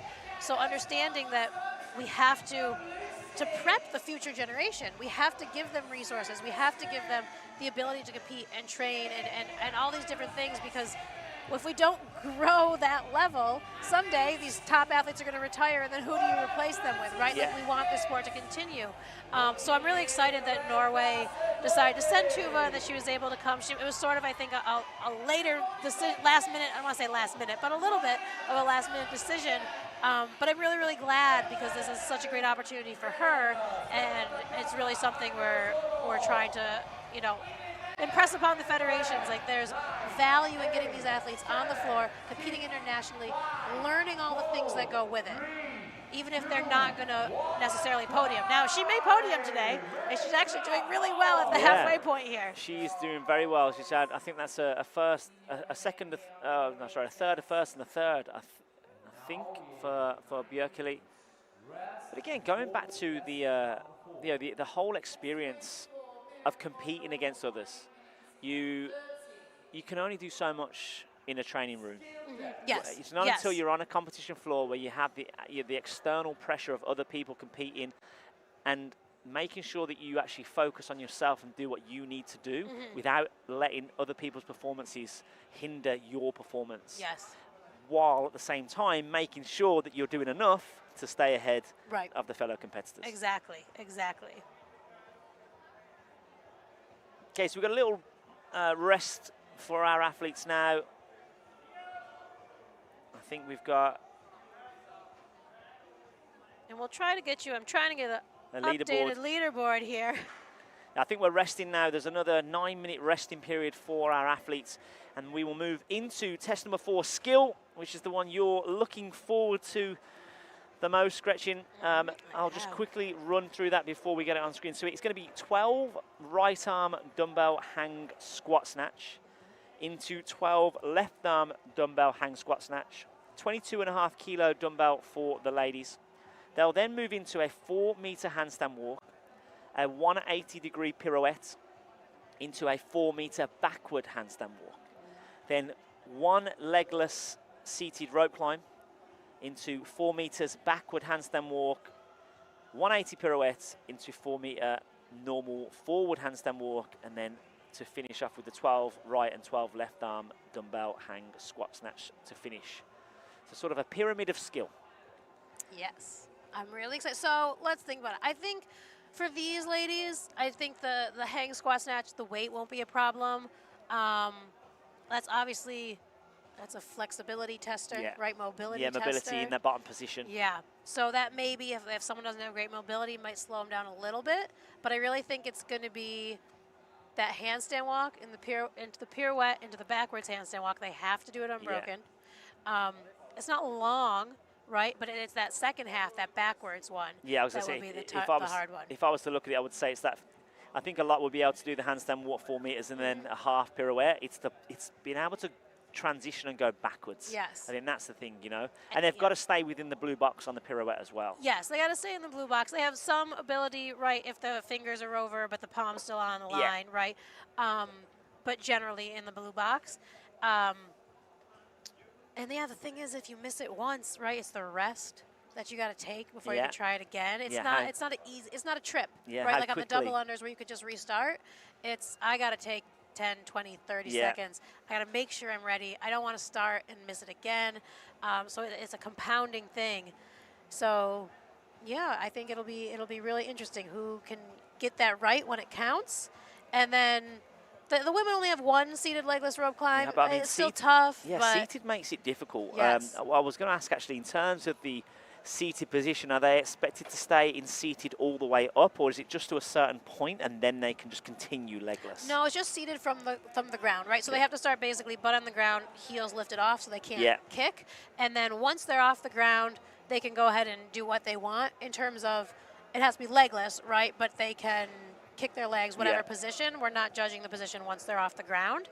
And then they can use their legs on the descent. I mean, look, even though it's only one, that could stop some people in their tracks. It could. You know, if they're not used to a seated position, it's actually hard to start from that. Having the heels up, even that's like a bit like a gymnastic. What they called? Like an L-sit or a V-sit. And even that, to then get off the ground without the heels then coming back down and touching the floor, that's a difficult movement to, you know, to transition through, as it were. Yeah. We see Mariam on the floor there, working through some. Good for her. I would be resting, but good for her. Yeah. This is what I was saying, though. She's been getting some extra rest because she's been finishing ahead of the time cap. So so it's like the advantage, right? You've got those extra couple of minutes. Yeah. Where some of these ladies might not want to touch the dumbbell now because they're still tired from the previous. She's had a couple of minutes of rest, but needs to keep herself warm in order to move well in this next test. Yes. Let's see if we've got any leaderboard updates for you, so we can get a snapshot here. All right, so what we're being shown on the leaderboard now, we've got Miriam at 295 points, Tuva from Norway at 280, and then Senja from Finland at 275. So just a 5-point gap between second and third here at the halfway point. So yeah, that's going to be the battle, I think, right? I mean, Miriam's won two of the three so far. She won the endurance and the body weight, and then was second in strength. So not a not a lot of room to make up points on her so far. Especially we're halfway through now. We're halfway through. Done, 3 tests to go. Yeah, and she's has a gymnastics background. She was a gymnast. I actually don't know a ton about her gymnastics history, if she competed or not, or what, but I know that she does have a gymnastics background. So I imagine she's going to be able to do well at this test. So I don't think there'll be a lot of ground to be made up on her here. But between Tuva Berkelli from Norway and Senja Markkinen from Finland, that's a 5-point spread right now for second and third place. So that's going to be, I think, the battle to watch, how they do on this test. If either of them has a really good or really poor performance on this test, that could really shake things up. Yeah, 3 tests down, 3 to go, but all still to play for that podium, because we're talking positively at the moment about Miriam, but again, same thing, like you say, anything can happen in this workout. She might not be able to hit that pirouette and finish dead last. Yeah, you just never know. You never know, and that's the kind of the cool thing I like about the skill test, right? Where it's something like that. I really do like those tests, like we had with the snatch, right? And kind of like this, where it's you really have to perform in the moment, right? It's not just about pure capacity. We have those tests too, but where you really have to execute and have one chance to do so and have to be very precise. So yeah, we'll see who can do it. And then, in fourth place, we have our Italian athlete, Speranza Bancioli. I'm probably mispronouncing it. Do you know? I think it's Speranza Bancioli. All right, excellent. But she's nipping out of their heels. There's a little bit of a point gap right now, 35 points for her to get on the podium she needs to make up. But, you know, I don't know a lot about her as an athlete. Maybe this is her test. It could be. And we're only minutes away at the moment from these athletes. So they're going to perform the dumbbells right in front of the crowd. They'll then move through the handstand walk, do the half pirouette in the blue box. So they'll hands behind the red line to start, pirouette in the blue box, backwards handstand walk to the next red line. They'll then obviously complete their seated legless rope climb and then literally essentially do a reverse, press the rewind button and come all the way back again. Yeah, I'm excited to see this one. It can be, I think, if you can do it well, it can actually be very fast. Yeah. Or if you take a miss, then it could take a very long time. But either way, they got 8 minutes, whether or not they finish. And this is the one, right, where I talked earlier, like we want to see people finish. Yeah. The skill test is sometimes the one where you're like, we gave them way too long, we should have cut this off sooner. Because sometimes it is, if you're out there on the floor struggling, it's just really a skill you don't have. It can be a little bit painful to be the one out there trying over and over. So it's a balance. But I think these women can handle it. I think it'll be good. Be exciting to watch. Going back to the first workout with the 25-minute cap, obviously we did see an athlete last on the floor, only one left working. Are you looking at those athletes being like, no, I want you to work the whole 25 minutes? Or at that point when they're the only one left, knowing that they've come last, would you be like, I'm just going to stop now because I need to save some energy? Or is the...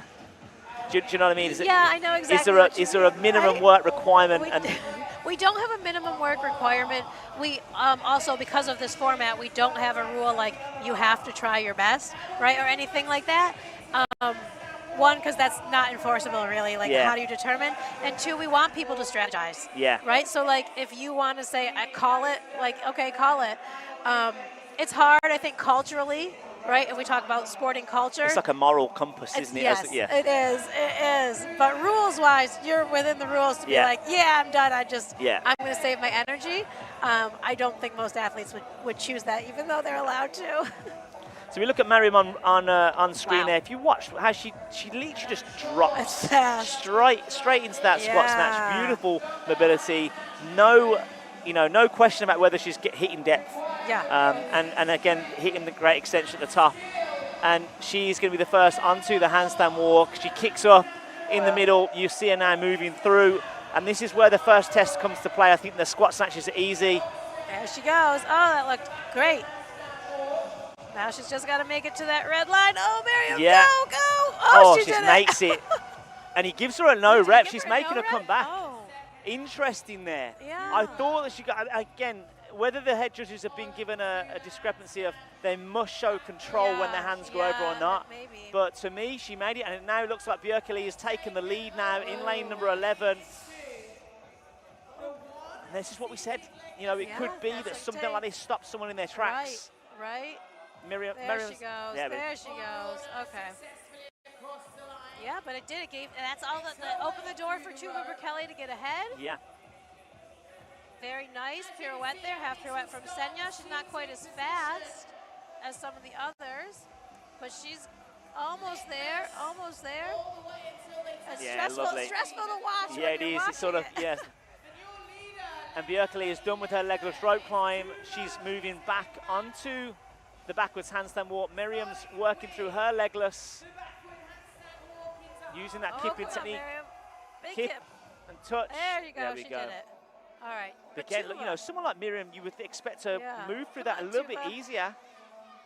Oh, and there we go. So the athlete that moved through the easiest on the first round now just struggling a little bit in the back end of the workout. Miriam has kicked up. She's moving backwards. Oh, she's got that shirt over her head. That's tough. Can she see the box? She's going to move into that blue box. She's in the box. Pirouette round. She got it. There we go. So now you would expect a big scorpion position for her with those legs hanging over, but she saved it. Legs over, hands over the line, and now she's going to move through into her squat snatch. You saw a cheeky look up and down the competition floor there, and she's just got to do what she needs to do, hold people off, and there we go. She's just holding back a little bit. All right. Björkeli is onto the forward handstand walk. She's going to move through. She made it? She's made it. Yeah. We're still seeing a couple of our athletes struggling on the first round of squat snatches at the moment, and that is that mobility issue that we spoke about to start with. Yeah. Can people get down low enough? It's not only like a thoracic mobility either, it's also sometimes the problem being some athletes are too mobile in their ankle, and their knees are able to drive forward so far that they don't break the parallel. And it looks like to me like this is what's happening now in lane number 6. Lane number 6 is Jacqueline Roop. You watch her knees drive forward, and she struggles just to get deep enough. Obviously, just missed it there, but Mariam is working effortlessly at the moment through those hang squat snatches, doing what she needs to do.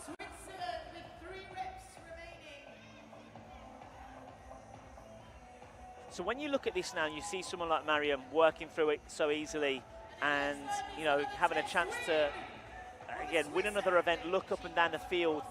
Do you take a look at the program and be like, nah, we need to make that harder next time? Well, so this one actually went through several iterations with the programming, because originally we thought we had ramps and stairs. Yeah. So we were going to use those, and then found out we didn't have that, so kind of had to make an adjustment. And then there was talk of trying to take the risers, making them walk onto the riser, do the pirouette on the riser, and then have to walk off the riser. Decided that was not going to be safe, but it was talked about for a little bit, and before we decided on this version. So I like this because I don't think it's not something we've done before. It's not something I've really seen. I like what we're doing with the skill test in terms of changing up and trying to do things that people haven't seen before. So like at Worlds, I think it was 2024 for the first time, we introduced a sideways handstand walk that I hadn't seen before in competition, but really trying to say, like, look, there are more skills out there than just the handstand walk, the muscle up, right? Do you take inspiration from other organisations? So, for example, in terms of the skill, do you ever look at things like the Grid League in the US and look at their gymnastic skills that they use and think that's a really cool one? We could implement that into our competitions as well. Yeah, I mean, certain things, like obviously having a gymnastics background, right?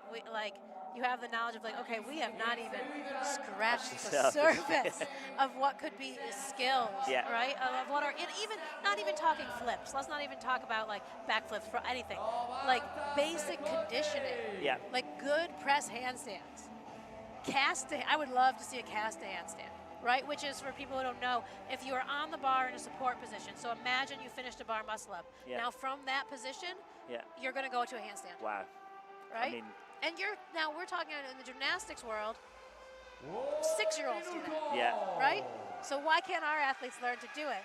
Now, our bars are a little harder being metal, it's a little different, but that's certainly a skill, a strength skill, a conditioning skill we can look at in the future. So that we have so far to go and so far to push it in the skill arena. We just got to be gentle with how we introduce it. So if we're just looking at who's left on the field, one to notice, lane number 12, Lucy Dupree, was actually one of the last athletes to get to the handstand walk, but now she's moved herself up into 5th because her first handstand walk pirouette backwards was so fast. She then moved through the legless easy, and she's just working back through now the backwards handstand walk. If she's got enough time to finish, we'll see. She's coming through into, she's just dropped down, but she bumped her way up the leaderboard having had a slow start, essentially. That's amazing. And look, there we go. That's what I was saying about the knees. They move far forward, which stops you being able to. It's hard to get that below parallel. But this is interesting now, because what we're seeing on the scoreboard here is that Senya Markkanen finished ahead of Berkeley. Now, Berkeley was in second by 5 points, right, on the overall leaderboard, which, if my math is correct, that's going to put them in a dead tie going into test number 5. Yeah.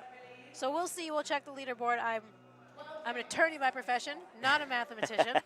So we'll wait and let the numbers run, but nobody at the top allowing anybody to come in. So our Italian athlete isn't going to make up any ground. She finished in 4th, though, so she's not going to lose any either. No. And you said actually about Markkinen then, I didn't actually see her. I actually thought Bjerkeli managed to get in. I did too. Well, it looked to that's me a like good she, question. yeah, it Now looked to that me we're like she saying was it, now over that we're first, looking at but it. look, we can't see the finish line We from here. can't. That the results will all get It'll get clarified sorted at the end. out. Yeah, so yeah. at the moment, there's your current leaderboard on screen, Miriam van Roor, 395 points, and then there is a tie for second. I'm guessing that you would, if there is a tie at the end, you would go back to the highest place finish Yes, that they've yeah, had. Chuva has a Yeah. first, so Yeah. that will Puts her cause in her second to at the break the Yeah. beat the tiebreaker. But yeah, Speranza Boncioli in 4th as well. Sort of, it is still possible. You never know what's going to happen if she's going to push towards that podium because there are 2 events left. We're going to move through now into test number 5.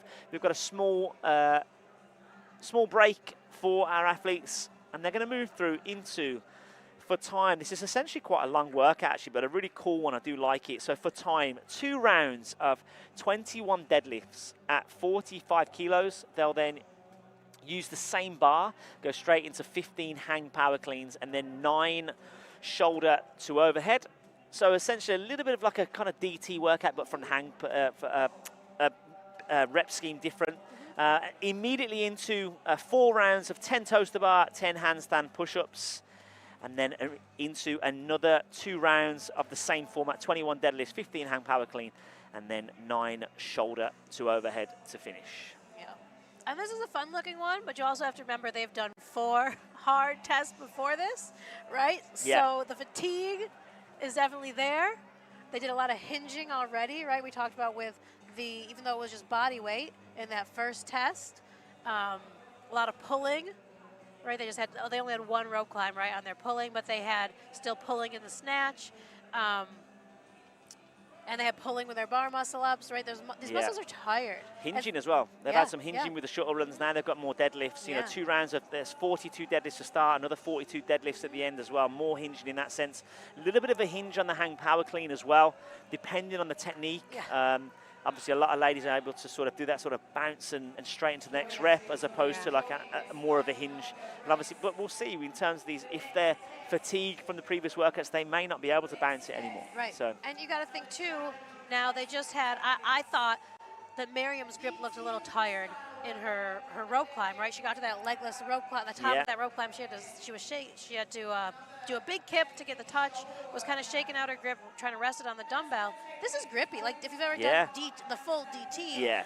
Like, it's brutal. It is. It's hard on the, you get through those first rounds thinking, oh, this is easy, I'm going to go for it. And then all of a sudden, bang, it hits you and your grip goes, and then you've got to think about when's the best time to break. Like for me, if I was looking at this, I would probably go 20 deadlifts, then 1, or work my way up to 20 deadlifts and rest on the 21st, go to do a deadlift and then go straight into the hang power cleans. But again, I mean, I would say this is a weight that some of these ladies will be moving efficiently and easy, which, I mean, it could be a trap. Yeah. It's a light enough weight to move that they then get sucked into it. I can easily go unbroken, but then is it worth it? Because then you've got to hold onto the bar for, 40 toes to the bar. And then I think it's, again, another bit of clever programming, really, where you've got 10 toes to the bar with a bit of grip, but then you kick up into a handstand, so all the blood's going to go into your arms for the handstands as well. So then you jump back up. It is clever, because then it's more grip towards the end as well in the final 2 rounds too. Oh yeah, absolutely. So this will be a fun one to watch. We'll see what these ladies still have left in the tank. Yeah, with still one more event to go after that. For sure. And the last one's fun. We'll talk about it when we get there, but the power test is sort of strategically placed at the end for all our events for several reasons. But we can save that discussion for because I look forward to bit. hearing. I look forward to hearing the whys. Yes. We can see at the moment on screen. You can see all the judges. Luca, the head judge, just going through the standards of what these judges are looking for from the athletes in order to make the workout as fair as possible across the board. And obviously, when this is the thing that people forget. You've got these volunteers turning up as judges to help out. But you know, these events don't run without the judges. But at the same time, this is fast fitness, so they've got to be, you know, they've got to have their wits about them in terms of watching and what they're, you know, what they're giving for a rep and what they're giving for a no rep in order to make it as fair as possible. Absolutely, yeah, and they're such a crucial part of the sport. And people forget they're all here on a volunteer basis. Yes. Right? But they are the ones, they are the last line of defense in terms of keeping the sport fair, making good calls, and we train them as much as we can. We try to give them every advantage that we can, but at the end of the day, they are only human, but they do an exceptional job. Yeah. And they're good people, and I don't, you know, we try to show them as much love as we can, but I don't know if there's an amount of love that we can show to really, truly make up for the fact of how much time and effort they put in. How much love they've got for the sport as well. Yeah. You know? Yeah, absolutely. Yeah, see, for me, if I was an athlete here, even though I know the standards, if I'm resting, I would be standing in that huddle. I want to hear what they're going to be looking for, you know, just to make sure that, you know, obviously, look, with fast fitness, we know that athletes are going to try and skirt the line as much as possible to get that half a second here and half a second there. But it's knowing what you need to do. Like, I've been in situations before commentating where you'll see an athlete getting no reps, and you're like, all right, I wonder what they're getting no rep for there. And then you'll see a small adjustment and be like, yeah. that's what it was. And I think things like handstand push-ups nowadays is really making sure that there's that stacked position at the top. A lot of the time we see some of the athletes having a bit of a soft hip crease, as it were. And I think the best way to describe that to the viewers at home is if you was doing a thruster and you were locked out at the top, you wouldn't have the soft hip crease. You would be in a vertical position. And essentially that's what we're looking for in a handstand push-up. You kick up and you've got everything stacked and locked out on top of each other in order to, you know, credit the rep. Yep. For sure. How are you finding Naples so far? Yeah, it's been good. I went to Pompeii this morning, so I had a little tour there. It was awesome. It's hard to wrap your mind around the history and how old things are, and especially coming from the United States, right? Our country is about to have 4th of July tomorrow and celebrating 250 years, which is nothing compared to, you know, the kind of history we see over here in Europe. So it's cool. It was really neat. I didn't know a lot of that stuff, but seeing, you know, obviously the plaster casts of the bodies in Pompeii was very mind-blowing. Yeah, I think when you do see things like that, it puts things into perspective sometimes of, wow, that really happened. Yes. You know, you can't get your head around, I mean, especially Pompeii itself, to look back at however many years ago it was and think what must be going through people's minds of like, oh my God, what is happening? Right? They didn't know. They had no idea. Big black cloud in the sky, and then that's it. Yeah. But yeah, so Naples has been wonderful so far. It's been nice. Have you found the food there? Oh, I mean, I've had a lot of pizza. Yeah, pasta and pizza. I've not. Do you know what? I've been here a couple of days now. Not had a pizza yet. Really? No, I've not had a chance. I've had obviously the food over the way. We've had a lot of pasta. Actually, we went for Japanese last night, which was really nice. But I will not leave here without getting a proper pizza. I think we're gonna. Neil has promised to organize pizza tomorrow night, so I think that's what we are absolutely planning on. Yeah, known for its food, and I'm sure that a lot of athletes here have got a decent bit of food inside them to fuel themselves for this workout. I think we're just a couple of minutes away from test number 5, which is our sort of mixed test for our athletes. 2 rounds, 21, 15, 9 deadlift, hang power clean, shoulder to overhead, into 4 rounds, 10 toes to bar, 10 handstand push-ups, and then another 2 rounds of 21, 15, 9 deadlift, hang power clean, shoulder to overhead. And this is probably the point in, you know, our testing, the point in the competition and in the testing of the workouts where it starts to be like, well, I hope we tested these time caps right, because every athlete, the fatigue level and the way it affects them is so different. Yeah. So when we get here, we're like, all right, hopefully this is going to be a good show to finish this up for these athletes. And over the years, right, we've been doing this 5 years now, we've sort of learned how to kind of balance the test a little better. I think when we first started, programming this style of event, you forget, or some of our programmers would forget, oh, the fatigue really stacks up. Yeah. And we have these really hard workouts near the end, and people just couldn't do them. So we've gotten much more refined in the programming within our programming team. So I think it'll be better now, or it has gotten. I know it's gotten better. But you know, I always still at watching, you're like, oh, I hope we get it right. But I trust everybody, and they're pretty good at figuring it out now. Yeah, I think there's been a good structure of programming so far, and again, like the different modalities that we're seeing across the board in such a short time frame. I think the best way that I kind of describe this kind of workout is it's essentially like a decathlon style of workout for fitness, but condensed into a shorter amount of time. Yes. So the decathlon usually is over the course of a few days, or however long for the Olympics, but this is so much more condensed into a shorter time frame that these athletes have really got to have their wits about them in terms of how they're prepared for this kind of event. Right, everything, right? Has to be super prepared. They have to have their bag out there on the field with everything they need. Yeah. Right? Do you fuel between events? If you have a really bad test, how do you shake it off? Because you've got 10 minutes. You have to be a goldfish, right? As they say. You've got a couple minutes to sulk, and then you have to forget about it. Because the next one's starting right away.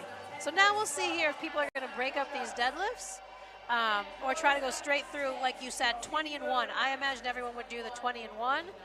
Yeah, with this light weight as well, I would have thought that it's possible to do so. And we see, look, Mariam with the bounce technique straight away, down, straight in. She looks, confident already. Few of our athletes there, all moving on to the hanged power cleans at the moment. Mariam having a break there. Senya having a break as well. But overall, much less breaking than I thought. I thought that we would see a lot more breaks. Just really trying to conserve that grip for the later parts of the test. But really, I have not seen a ton. I think, maybe everyone, I would say, has taken at least one break on the hang power cleans. Yeah. And probably a second before they start the shoulder to overhead. But Mariam's done. Mariam's already in the second round. Yeah, she's going to move through. And I don't know if you actually saw it, but the head judge, Luca, essentially was just running down the field, making sure everyone was standing up straight for the deadlifts. Because, again, it's one of those things that athletes can get caught up with. They're moving so fast with such a light weight for them. Yes. It's very easy to, not show that full extension at the top because they're moving so quickly. It is for sure. And that's always a thing you have to think about, right? As when we program and when we discuss things with the judges of like, look, they're going to be moving fast. Everybody's got to be on point. Yeah. So, you look at those things and talk about those things, and then always hope the athlete moves well, but prepare for them not to move well. Mariam onto the second round of hang power cleans at the moment. And she's got a pretty big lead here. 15 rep lead already, and we're only 2 minutes into the workout, right? She's so strong, so efficient with the barbell. Taking some strategic breaks, right? Breaking before she's too tired. Yeah, she certainly looks comfortable at the moment on the barbell. And again, it'll be one of the things where as soon as she finishes the 9 shoulder to overhead in a second, she'll have a quick look up and down the floor, see where everyone is, and essentially do what she needs to do on this next 4 rounds of toe to bar and handstand push-ups. Yeah, she's moving that barbell easy. Barbell down, moving back towards the rig. And we'll see what happens here. We've got Tuva Berkelli, who's currently in second place overall, is sitting fairly far down the leaderboard. Yeah, Markkanen in second, Boncioli in third. And Boncioli up that, sitting in 4th place overall at the moment on the leaderboard. This could be an opportunity for her to move up the leaderboard if someone like Berkeley drops down further and further through this workout. Because if you've got an athlete struggling already with these, with the grip factor of these 21, 15, 9, how much is the last 2 rounds going to play factor as well? Exactly. It's first round done for Miriam. She's going to jump back up onto the bar. And at the moment, there is no one else joining her. Oh, it looks like Sonia may be joining her just now. Just towards, yeah. There she goes. And we also have someone in Oh, yeah. lane number 5, I think it is at the moment. So lane number 5 for us. Yeah, Mella has joined the ranks back on the bar. Miriam already onto her second round of handstand push-ups. How did you decide to go just normal handstand push-ups here and not strict? Well, looking at kind of the fatigue and the build-up. So here's the thing, programming this as well. You can't program it in a vacuum of like, oh, I like this test this way, right? Especially because the fatigue of everything else is so immediate. Now, maybe had they done some of the events a day before, or whatever, you could have gone strict handstand push-ups. But you looked at everything else they've done leading up to it. They just did handstand walks, which is going to be a lot of triceps, right? And that pirouette. They're already fatigued there. So you have to think like this was immediate, right? They're immediately tired from what was preceding it. It wasn't like, oh, they did it yesterday and they're sore. Also right? the bar muscle-ups, that gets people's triceps more than you think as well, with the push out the dip at the top. Yeah, so part of programming for this type of format is understanding you're going to be fatigued everywhere, but we just have to kind of try to manage the overall fatigue in the different body parts so that it's not, you know, that nothing is just getting slammed where they're going to hit a wall at a certain point. So that is kind of what goes into thinking about. It's a complex thing to program, right? I mean, Andrea did a really great job. Our team did a really great job with this. The athletes are doing incredibly well. So, but it's a difficult thing to really get right. There's a lot of elements to putting it all together. And when it comes to things, obviously this is the European Championships. When it comes to like the World Championships, do you take elements from the previous events that you've ran throughout the year in order to sort of put some of the similar movements into the World Champs, or do you just completely draw a... Yeah, completely. So the programming committee starts with a blank slate. Yeah. They meet for World Championships, they meet and they always ask the organizers kind of, is there anything unique about your country, unique about the venue space that we could kind of make a theme around it, right? Or we could highlight your country in some way. So if there's something that is really unique, then we try to organize, you know, incorporate that. For example, this is an obvious one, but we're going to be in Aruba for the Masters Worlds. Well, it's Aruba. If you don't use the beach in some way, you've done a disservice, right? So we look at things that are unique to the country and do try to incorporate that if we can. And sometimes it's not even a location, right? It just might be something that, you know, for like when we were in Norway a couple years ago, well, having a really strong endurance event, a really good endurance event. Endurance is very big to the Norwegian community, right? That's something they're very proud of. Like, we want an event that really showcases that this is important to like, them in their sporting culture. So things like that we look at for Worlds programming, and then, but they start totally from a blank slate, look at everything as a whole. They have multiple pulses. They've been meeting every week. Right now, I try to sit in on all the meetings. I missed this week's, obviously, because I was traveling. But they get together just every week, and they'll talk for, you know, an hour and a half, 2 hours every time until they get those events exactly right. So it is a process, right? It's not just sitting down and throwing some writing workouts and calling it a day. We're looking at the moment, we've got Mella and Boncioli who've moved their way up the leaderboard into second and third. It's a bit of a race between Boncioli and Markkanen, and Björkeli in a little battle with Rabina, the Lithuanian. And really Björkeli needs to stay as close to Markkanen as possible in order to sort of keep her hopes alive of keeping that second place, especially moving into the sixth and final event as well. 8 minutes into this workout, it's a 13-minute time cap. Miriam is onto her hang power cleans. I'm actually not too sure if this is the first or second set for her. I think it's the first. Yeah, she's moving effortlessly. This is great to watch, really, and really, it's a very positive thing to see her working and moving like this, especially with the games just around the corner. Yeah, she's looking good. And she is on to her last round of the barbell work. Yeah, she's a full round of the 21:15.9 ahead of her closest competitor. Markkanen is moving through to the barbell. Mella is already there, as is Boncioli.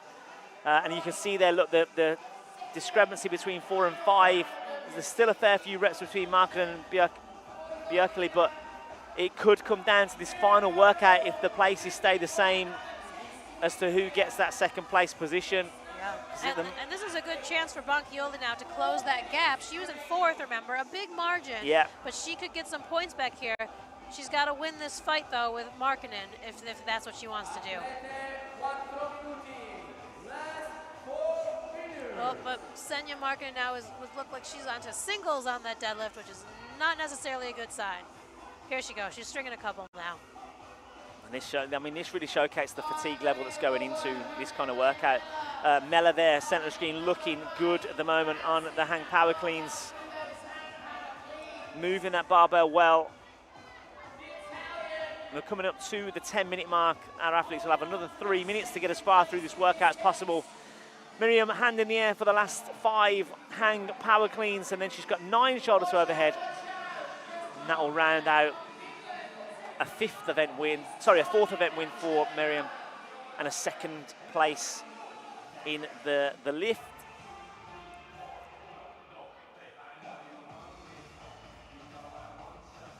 Be interesting to see at the end as well, obviously, depending on how well Miriam does in that 6th and final workout. Do you think she'll be disappointed that she didn't get a clean sweep? I think she will. I know she posted online that she had specific goals, and I bet you one of them was a clean sweep, and I think she will be really disappointed if she doesn't get it. Yeah, she's in, she's done enough. She looks tired. This is probably the first time I've seen her look tired. Yeah. The entire time. But again, she's got extra rest now. She does. You know, she's got more rest than the rest of the field. Time, yeah. She's got an extra, I think, 3 minutes there because we have a 13-minute cap. All right, two and a half, let's say. Markkanen has moved her way up into 3rd at the moment. She's a few reps ahead of Boncioli in lane number 13. Mella looking comfortable, looking for her best finish of the event so far. And Bjerkeli really needs to fight it out here with Olga Rybina from Lithuania, who's next to her in the lane. Because she needs to get those points back. She needs to really try to stay as close to Markkanen as she can. Remember, they're tied on the overall leaderboard. So she's going to lose a big chunk of points here if she cannot at least get ahead of Olga. I think the judge thought Mella was walking to the finish line then. Still a few shoulder to overhead to go for Mella.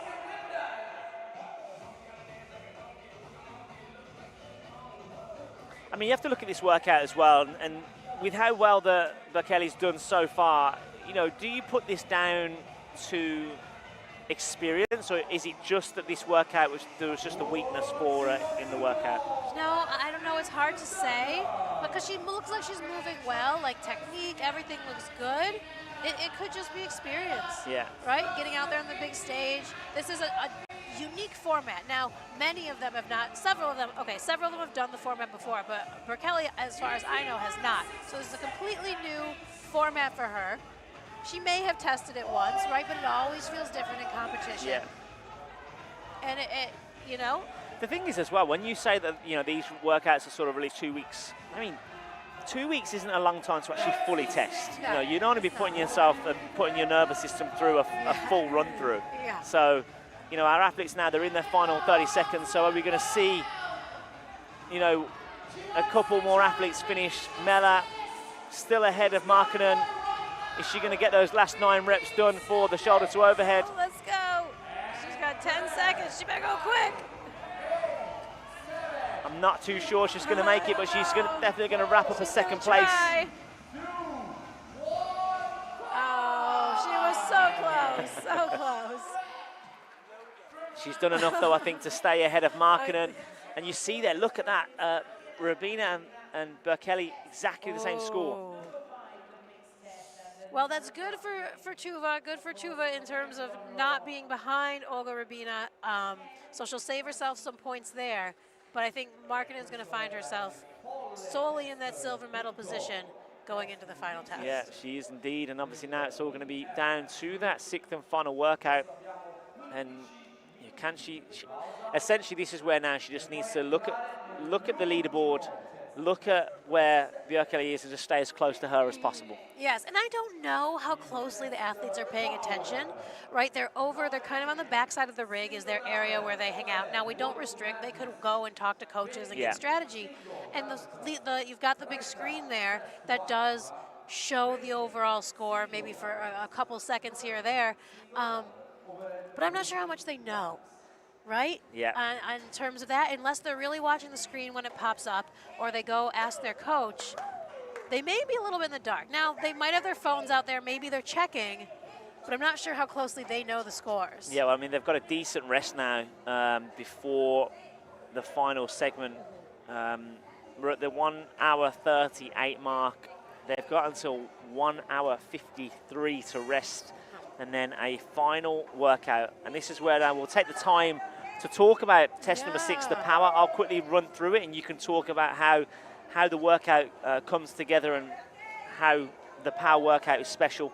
It is 4 times a 5-minute cap, 9-meter single dumbbell overhead walking lunge. It's a 22.5 kilo dumbbell for the ladies, into 20 single dumbbell thrusters, 30 chest to bar pull-ups, 20 single dumbbell thrusters, and then 9-meter single dumbbell overhead walking lunge to the finish line.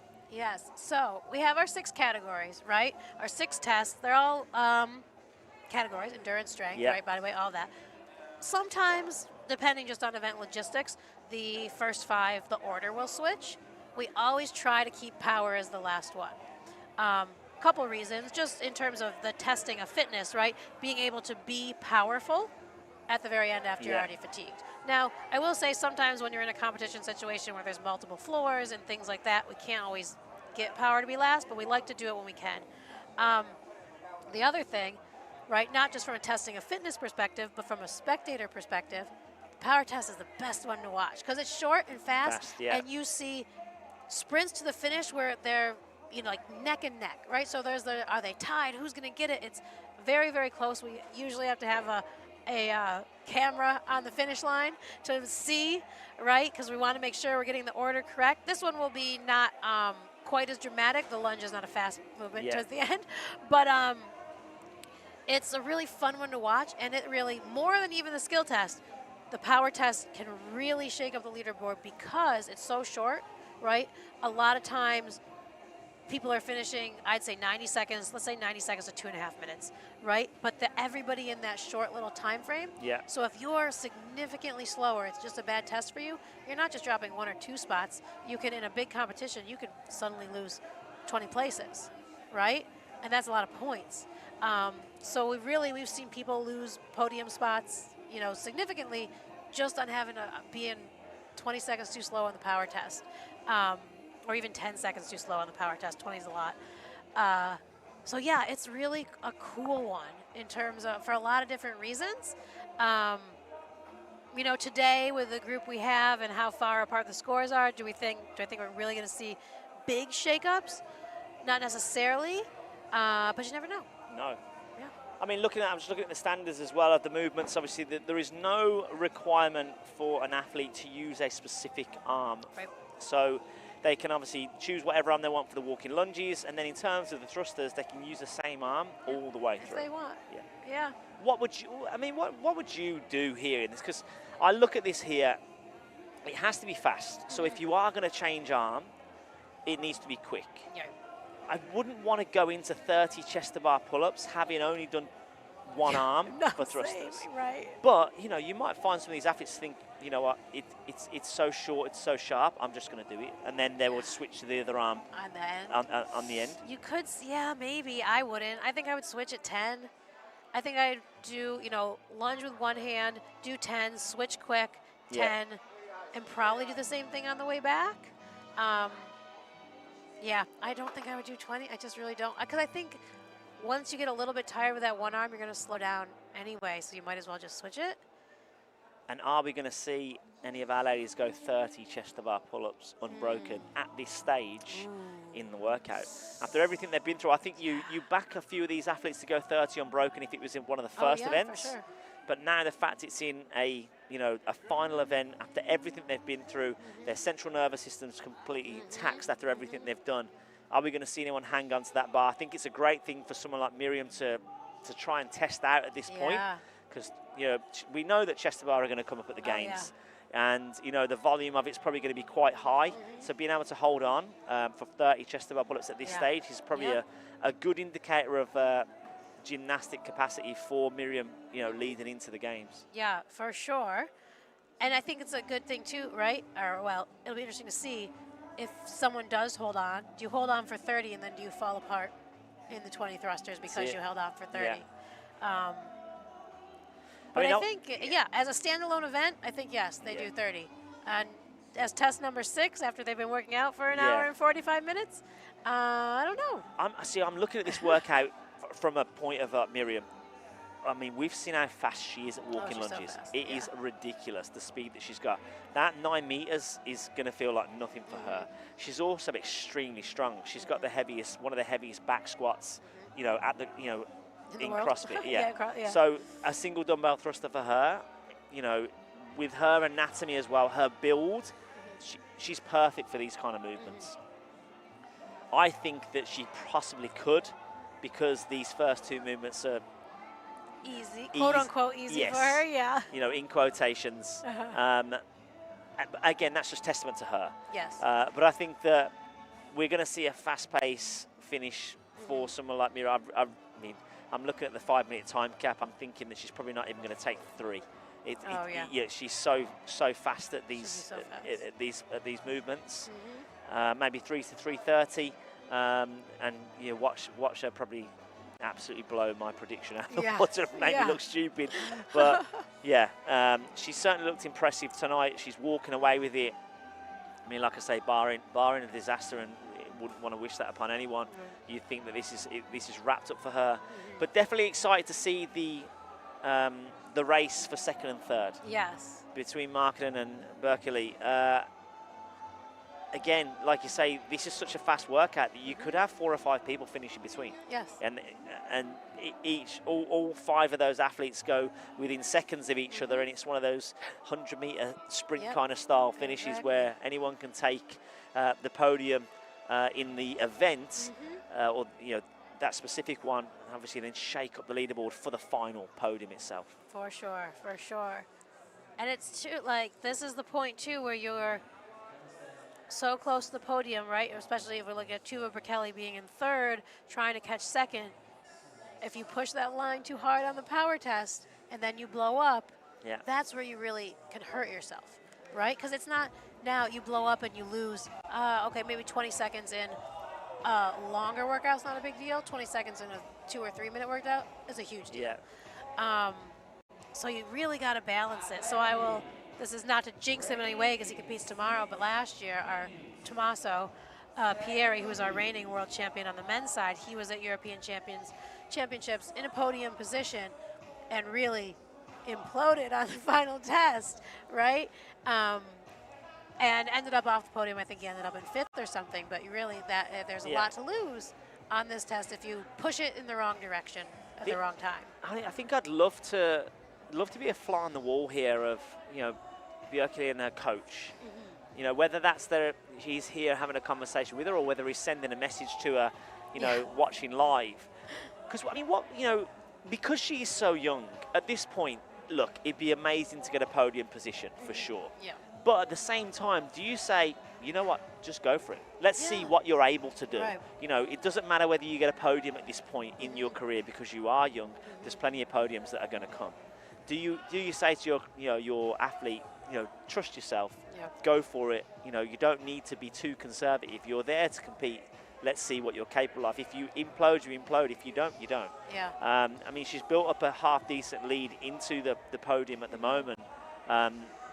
Be very interesting to see what the tactics are for her going into this workout. And the same for Markkanen as well, because again, she's sort of safely in 2nd at the moment. And that 2nd is hers to lose. Right. So what do you do there? Because Miriam's sort of out of reach, bar something disastrous. Yeah. Do you just try and look down the field and do enough to stay ahead of someone and keep that podium spot? Or again, I want to win the workout? Right. Yeah. Great point. Great point. Again, when you look at it as an athlete's perspective, you're on that competition floor to win.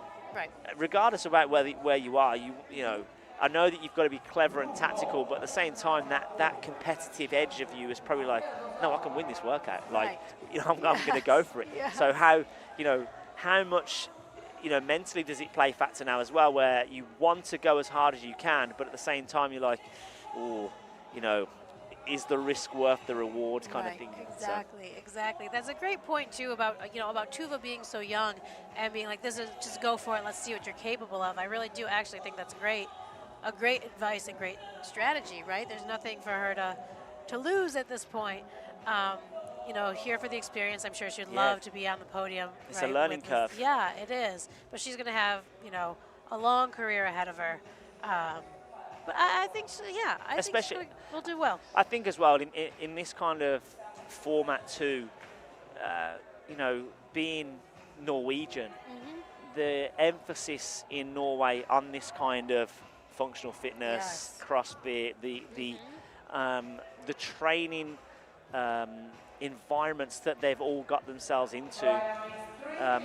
Again, to me, there's only growth for these athletes, and I was talking on a podcast the other week, and I was talking about the Krieger team, and all the girls that are on that team. They're all competing against each other, but it's crazy the support that they show for each other, and how if one it's like as if one of them wins, they all win, regardless whether someone else is fourth or fifth in the leaderboard. It's like that their training environment is what's making them all just. They're all stepping up their game. Well, yes, and it is, though. So let me tell you, and I'm sure if anyone who's heard me speak about IF3 and the Norwegian Federation, like they've heard this before, but our Norwegian Federation was one of the first to get recognized by their National Olympic Committee. Yeah. So they're funded, right? Yeah. They have funding for the national team. This year they just started a junior national team, so Tuva is part of their junior national team, which gets funding. They have training camps they have to go to as a national team member, right? Obligations with the national team, but that also means benefits, which means potential. There's some of them who get government scholarships and some government money. They get some access to some coaching resources, facility resources, different sort of support, recovery resources. Like, there are different things that come with that when your sport is supported, and because of that, I think it allows them to really grow as a team, right? They not only have their training team, right, the Krieger team, but they have the national team support system, and that's why we've seen this a huge part of the reason, in my opinion, why we've seen this huge rise of the sport in Norway. I mean, the Norwegian girls, I've noticed in things like WFP, CrossFit, they've all just been getting better and better and better, and it's just crazy to see such a training environment where. Sometimes you can see in different teams where one person starts doing well and the other people start to dislike that person because they're like, oh, well, why are they doing good and I'm not?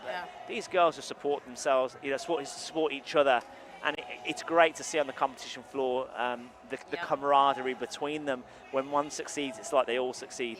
And I'm sure that someone like Björk who has now this opportunity going forward, especially with the Norway behind them, as it were. I guarantee in a few years you'll remember this point of talking. I remember when she came here at the Europeans, and now all of a sudden she's a world champion. So I got to go through that same arc with Matilda Garns, who started when she was, let's call her a nobody, right? Back in like 2018, won with the Norwegian team the World Championships, then started to compete individual. I got to see her rise through the ranks of the IF3 before she made the CrossFit Games, and we saw just the support, and she's talked about it as well, the support she had from the Norwegian Federation that really allowed her to grow as an athlete to be able to then reach, her dreams. So it's really cool. And it's really cool to feel like that we as an organization could be a part of that support for the athletes and leading to them, giving them opportunities that allow them to reach whatever their goal is, whether it's within the IF3 or not. Yeah, very happy to see Matilda qualify for the games again this year. I mean, I was the commentator in South Africa where she just missed out. I was the commentator in Madrid where she just missed out. So I'm very happy that she has made it to the games. But we are here now into test number 6 as our power test, and we see Mariam straight away looking for those fast-paced lunges. She's already got around about a meter head lead already in these lunges. So fast and very precise, right? Yeah, it's just a little tap at the top. And it's just good movement pattern. She moves well, she executes well. There's very little room for error for her, so she doesn't get called out for any no reps. And I think that's that's testament to her. You move well, you don't get called out for no reps, you don't lose time. Exactly, exactly. And we'll see now, we see a long screen shot here of everybody trying to figure out who's gonna come to that bar first for those chest to bar. And we see Senya Markkinen, she just put that dumbbell down. Yeah. Björkeli, Oh, wow. Mella, Oh. Boncioli, all moving ahead of Markkinen at the moment. It looks like Markkinen's just struggling a little bit with the single arm thrusters. She is a little bit. Oh, here we go. Let's see if Miriam's going to do this unbroken. She is, I believe, the only one on the pull-up bar Yeah, at the she moment. is. No one else there at the moment. Oh, here comes Tuva. I'm telling you now, if she goes unbroken on these chest to bar, she's going to embarrass my prediction of 3 minutes. Because we're not even halfway into the movement, and she's pretty much over halfway of the movement. She's still going. But this is looking good for Tuva, who is second to the pull-up bar. Yeah. And Senya is just getting there. Miriam's done, unbroken. Yeah. Mella is on the bar already. Boncioli's there, ready to jump up.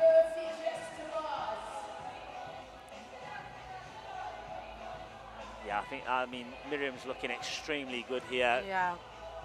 She's got a great little sort of poker face as well. She never looks like she's struggling. She doesn't. And here comes Tuva back to the dumbbell, solidly in second. But she needs someone to get ahead of. She's got a couple people now ahead of her and Senya Markkinen. Yeah. But she needs at least 2 people there. Maybe one, because they were Hand tied. in the air as well for Boncioli. Boncioli's about to come off, move back through to Aziz Mella. So there's another 2 athletes between Björkeli They're and just Markkinen. walking, though. They need to hustle up to that dumbbell. They need to run. I mean, here comes Miriam as well. She is onto the last set of lunges. We're 2 minutes 30 in. I said 3 minutes. She's going to obliterate that. And again, it's just phenomenal to watch. She looks great. There it is. She's going to take it home.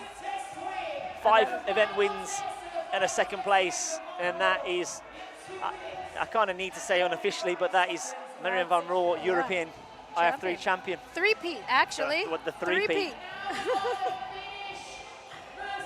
And now it's up to Björkeli to hold position here. Can she stay ahead of Markkinen? Markkinen just looking down the floor at the moment as to see where everyone is. Björkeli Tuva's onto about the to start lunges. those lunges. This is a great performance by the youngster as well here. Like we said, she may have been just told just to go for it, and she certainly has. But have multiple top 3 finishes at the age that she is.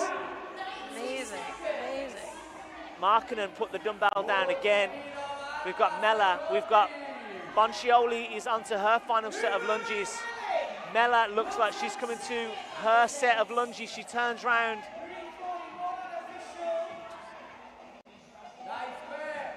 Markkinen still on. No, Markkinen turns around and goes straight into. Markkinen goes straight into the lunges. Final dumbbell thruster turns round. It's going to be a race to the finish line between these athletes. So Boncioli is across the finish line. Mella. Oh, that's going to be a sprint to the finish line. Oh no, Mella runs the wrong way. Oh my no. Oh. And that could be Markkinen into second place. That could be. Mella there, just going the wrong way. Wow. Oh no.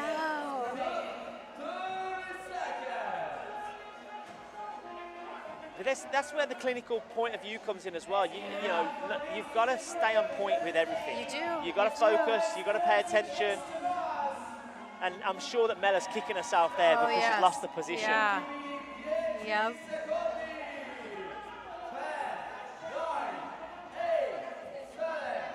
Last 5 seconds of the workout. Rabina, Lithuanian, working hard on those thrusters.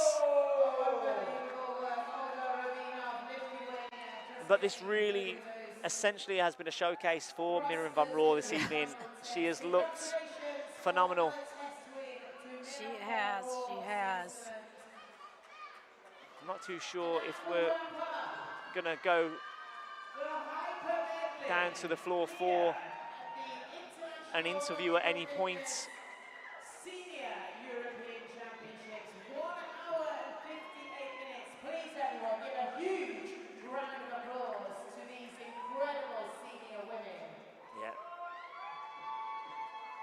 great competition for these women. They've put on a spectacle tonight for the crowd that was here to watch. We've got the men tomorrow evening as well. And obviously, if it's anything to go by tonight, I'm certainly excited to see the men work through their format too. Yes, it should be interesting. I think the men's is going to be a little closer in terms of, obviously Miriam just, you know, blew it away tonight, but I think we're going to see a closer battle tomorrow on the men's side. Yeah, amazing performance from the ladies. And how do you feel with that? That's 1 hour, 58 minutes of continuous commentary for yourself. I know, we did it. Awesome. Yeah, it was great. No, it's a great effort from the ladies on the floor. I'm sure that they've certainly earned themselves some pizza tonight as well to refuel. That's for sure. Definitely, that is 2 hours of hard work. Yeah, and it seems, you know, I don't want to put a damper on Miriam's performance or put a damper on anyone else's performance, but it looked like it was a very controlled training session for Miriam tonight. Like she was using that as an opportunity to see where she stacked up in terms of her fitness level. She looked great. She moved well. I don't think we saw a no rep all night from her. And again, to be clinical and on point, and you know, at this stage in your career, just before the CrossFit Games, it's certainly a positive look. Definitely a confidence boost, I think, for her. Something she can take away in her final, you know, weeks of Games prep, and know that she was just very, on point, executed well. Right, she had the one, I guess, no rep on the handstand walk in the skill test, which we, you're right, which from our view, I guess it didn't look like one. Yeah. But you know, we're not on the floor there. But that's really, like, well done. And she was composed with it, though. She got right back on, repeated the rep. She doesn't argue with the judge. She's, all right, I just got to do it again. And that's what I mean by the poker face as well. You know, she just listens to the judge. It makes things so much easier. It's one of them things where, you know, I'm sure that when these things happen, if there's a real discrepancy that sort of, you know, completely changes the leaderboard, then there's probably an appeal system in the sense of I'm going to put an appeal in. But to handle that the way that she did, not say a word, go straight back to the start and do it again. Again, that just shows the matureness and shows the composure that she's got as an athlete. For sure, absolutely. Right, okay, we're going to take a little short break now while they settle the podium and they obviously finalise the leaderboard to see who has taken that first, second, third, the gold, silver and bronze. I think me and Gretchen will be back in a few minutes for the podium, but join us in around about 20 minutes time for the podium celebration of the IF3 European Championships for the women. Gretchen, it's been a pleasure having you alongside me. We'll come back for the awards soon. Hope you've enjoyed yourself, and obviously I look forward to having you with me tomorrow night for the men as well. Yes, awesome. Thank you.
Ok, siamo pronti per le premiazioni. All athletes, please don't go away.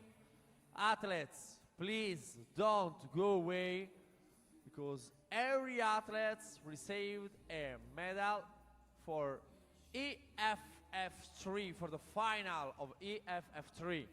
Please, athletes, don't go away. Wait 5 minutes.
Okay.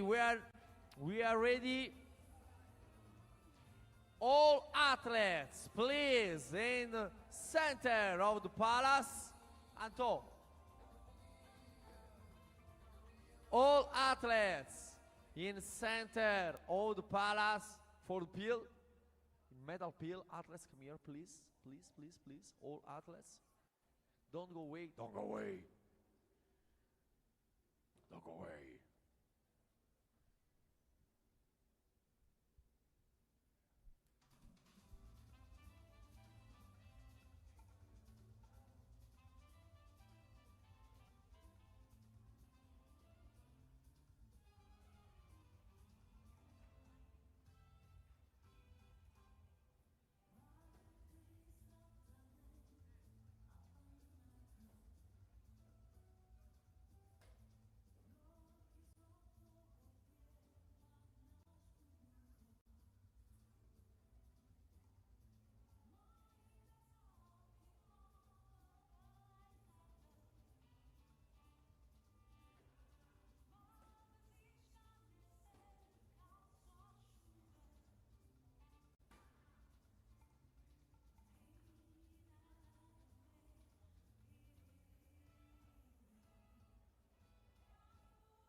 Ok, piccolo check score. Prima di proseguire con le premiazioni, ricordo a tutti gli atleti di non andare via, perché tutti gli atleti riceveranno comunque una medaglia di partecipazione alla finale dell'International Functional Fitness.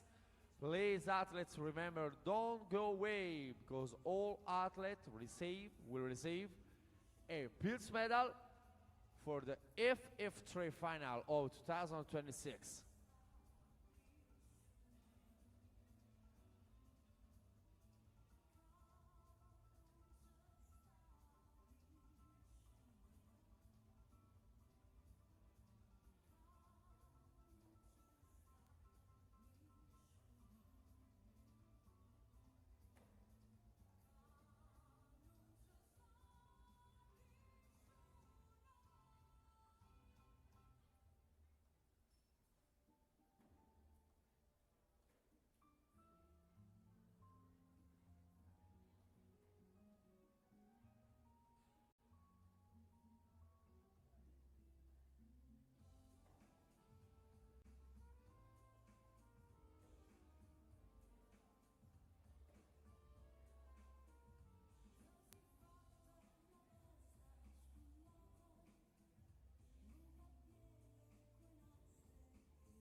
Bene, bene atleti, abbiamo l'ufficialità.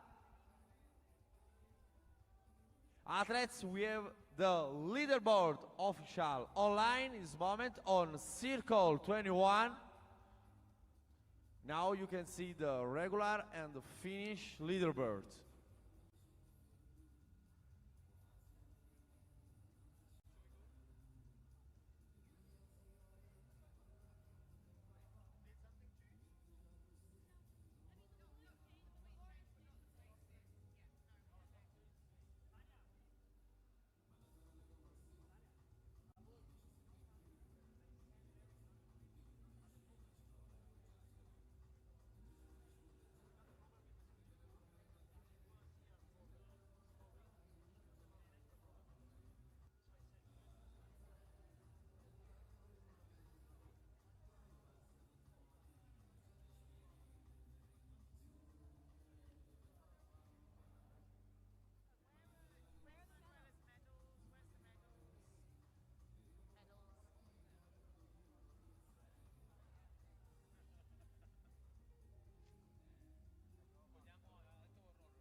All right, athletes, if you could join us on the competition floor, please. Athletes.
Okay, athletes, now we are ready for the Pills medal for the IF3.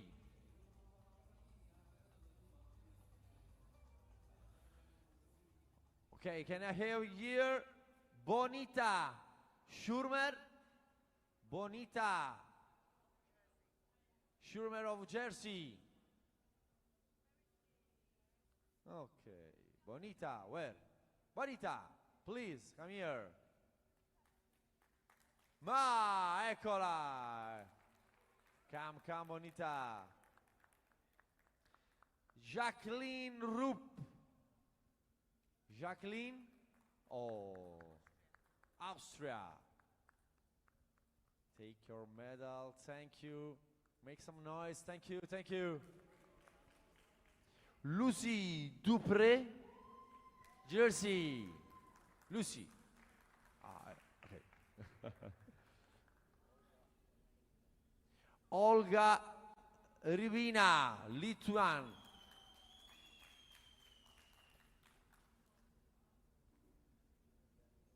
Anja Liumberger, Svizzera.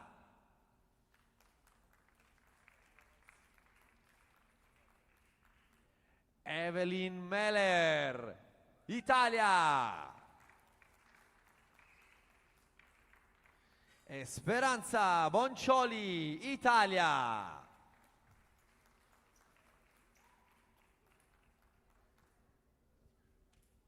And now the awards for the podiums for the winners of the European Championships here at the Italian Championships 2026. In third place with 540 points, the 2025 Silver European Champion will go to Senja Markkanen. Finland.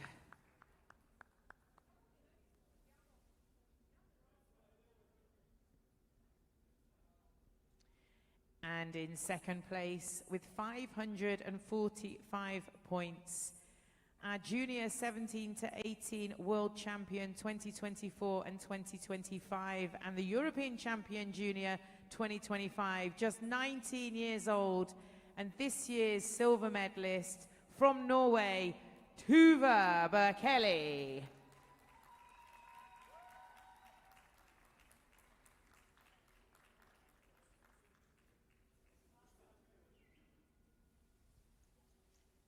And this year's European champion with 595 points, twice world champion and third time European champion from Switzerland, Miriam von Rohr.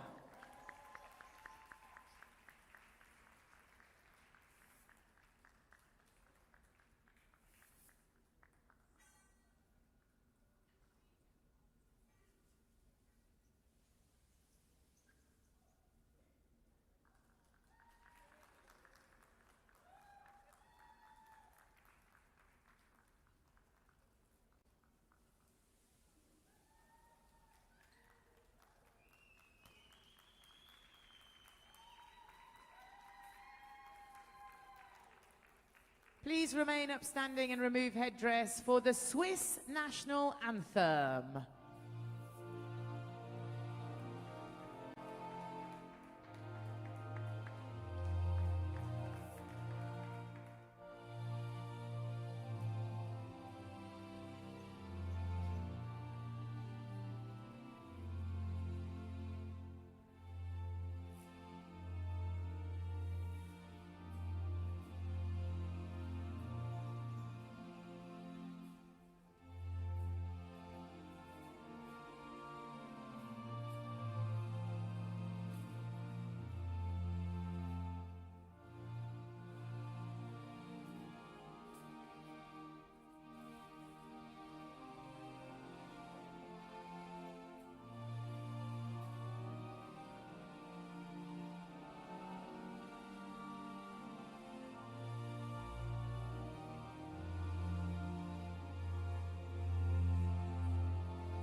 Ladies and gentlemen, the IF3 European Champion Senior Women 2026.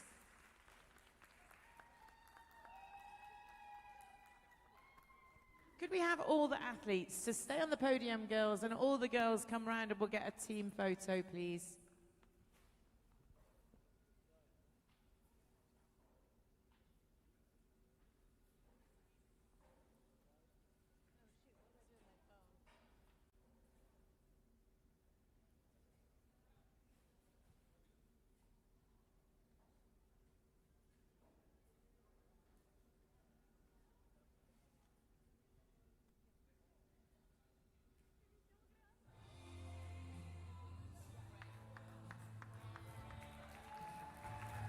Unbelievable. Well done to the athletes of the senior women. Congratulations to our champions.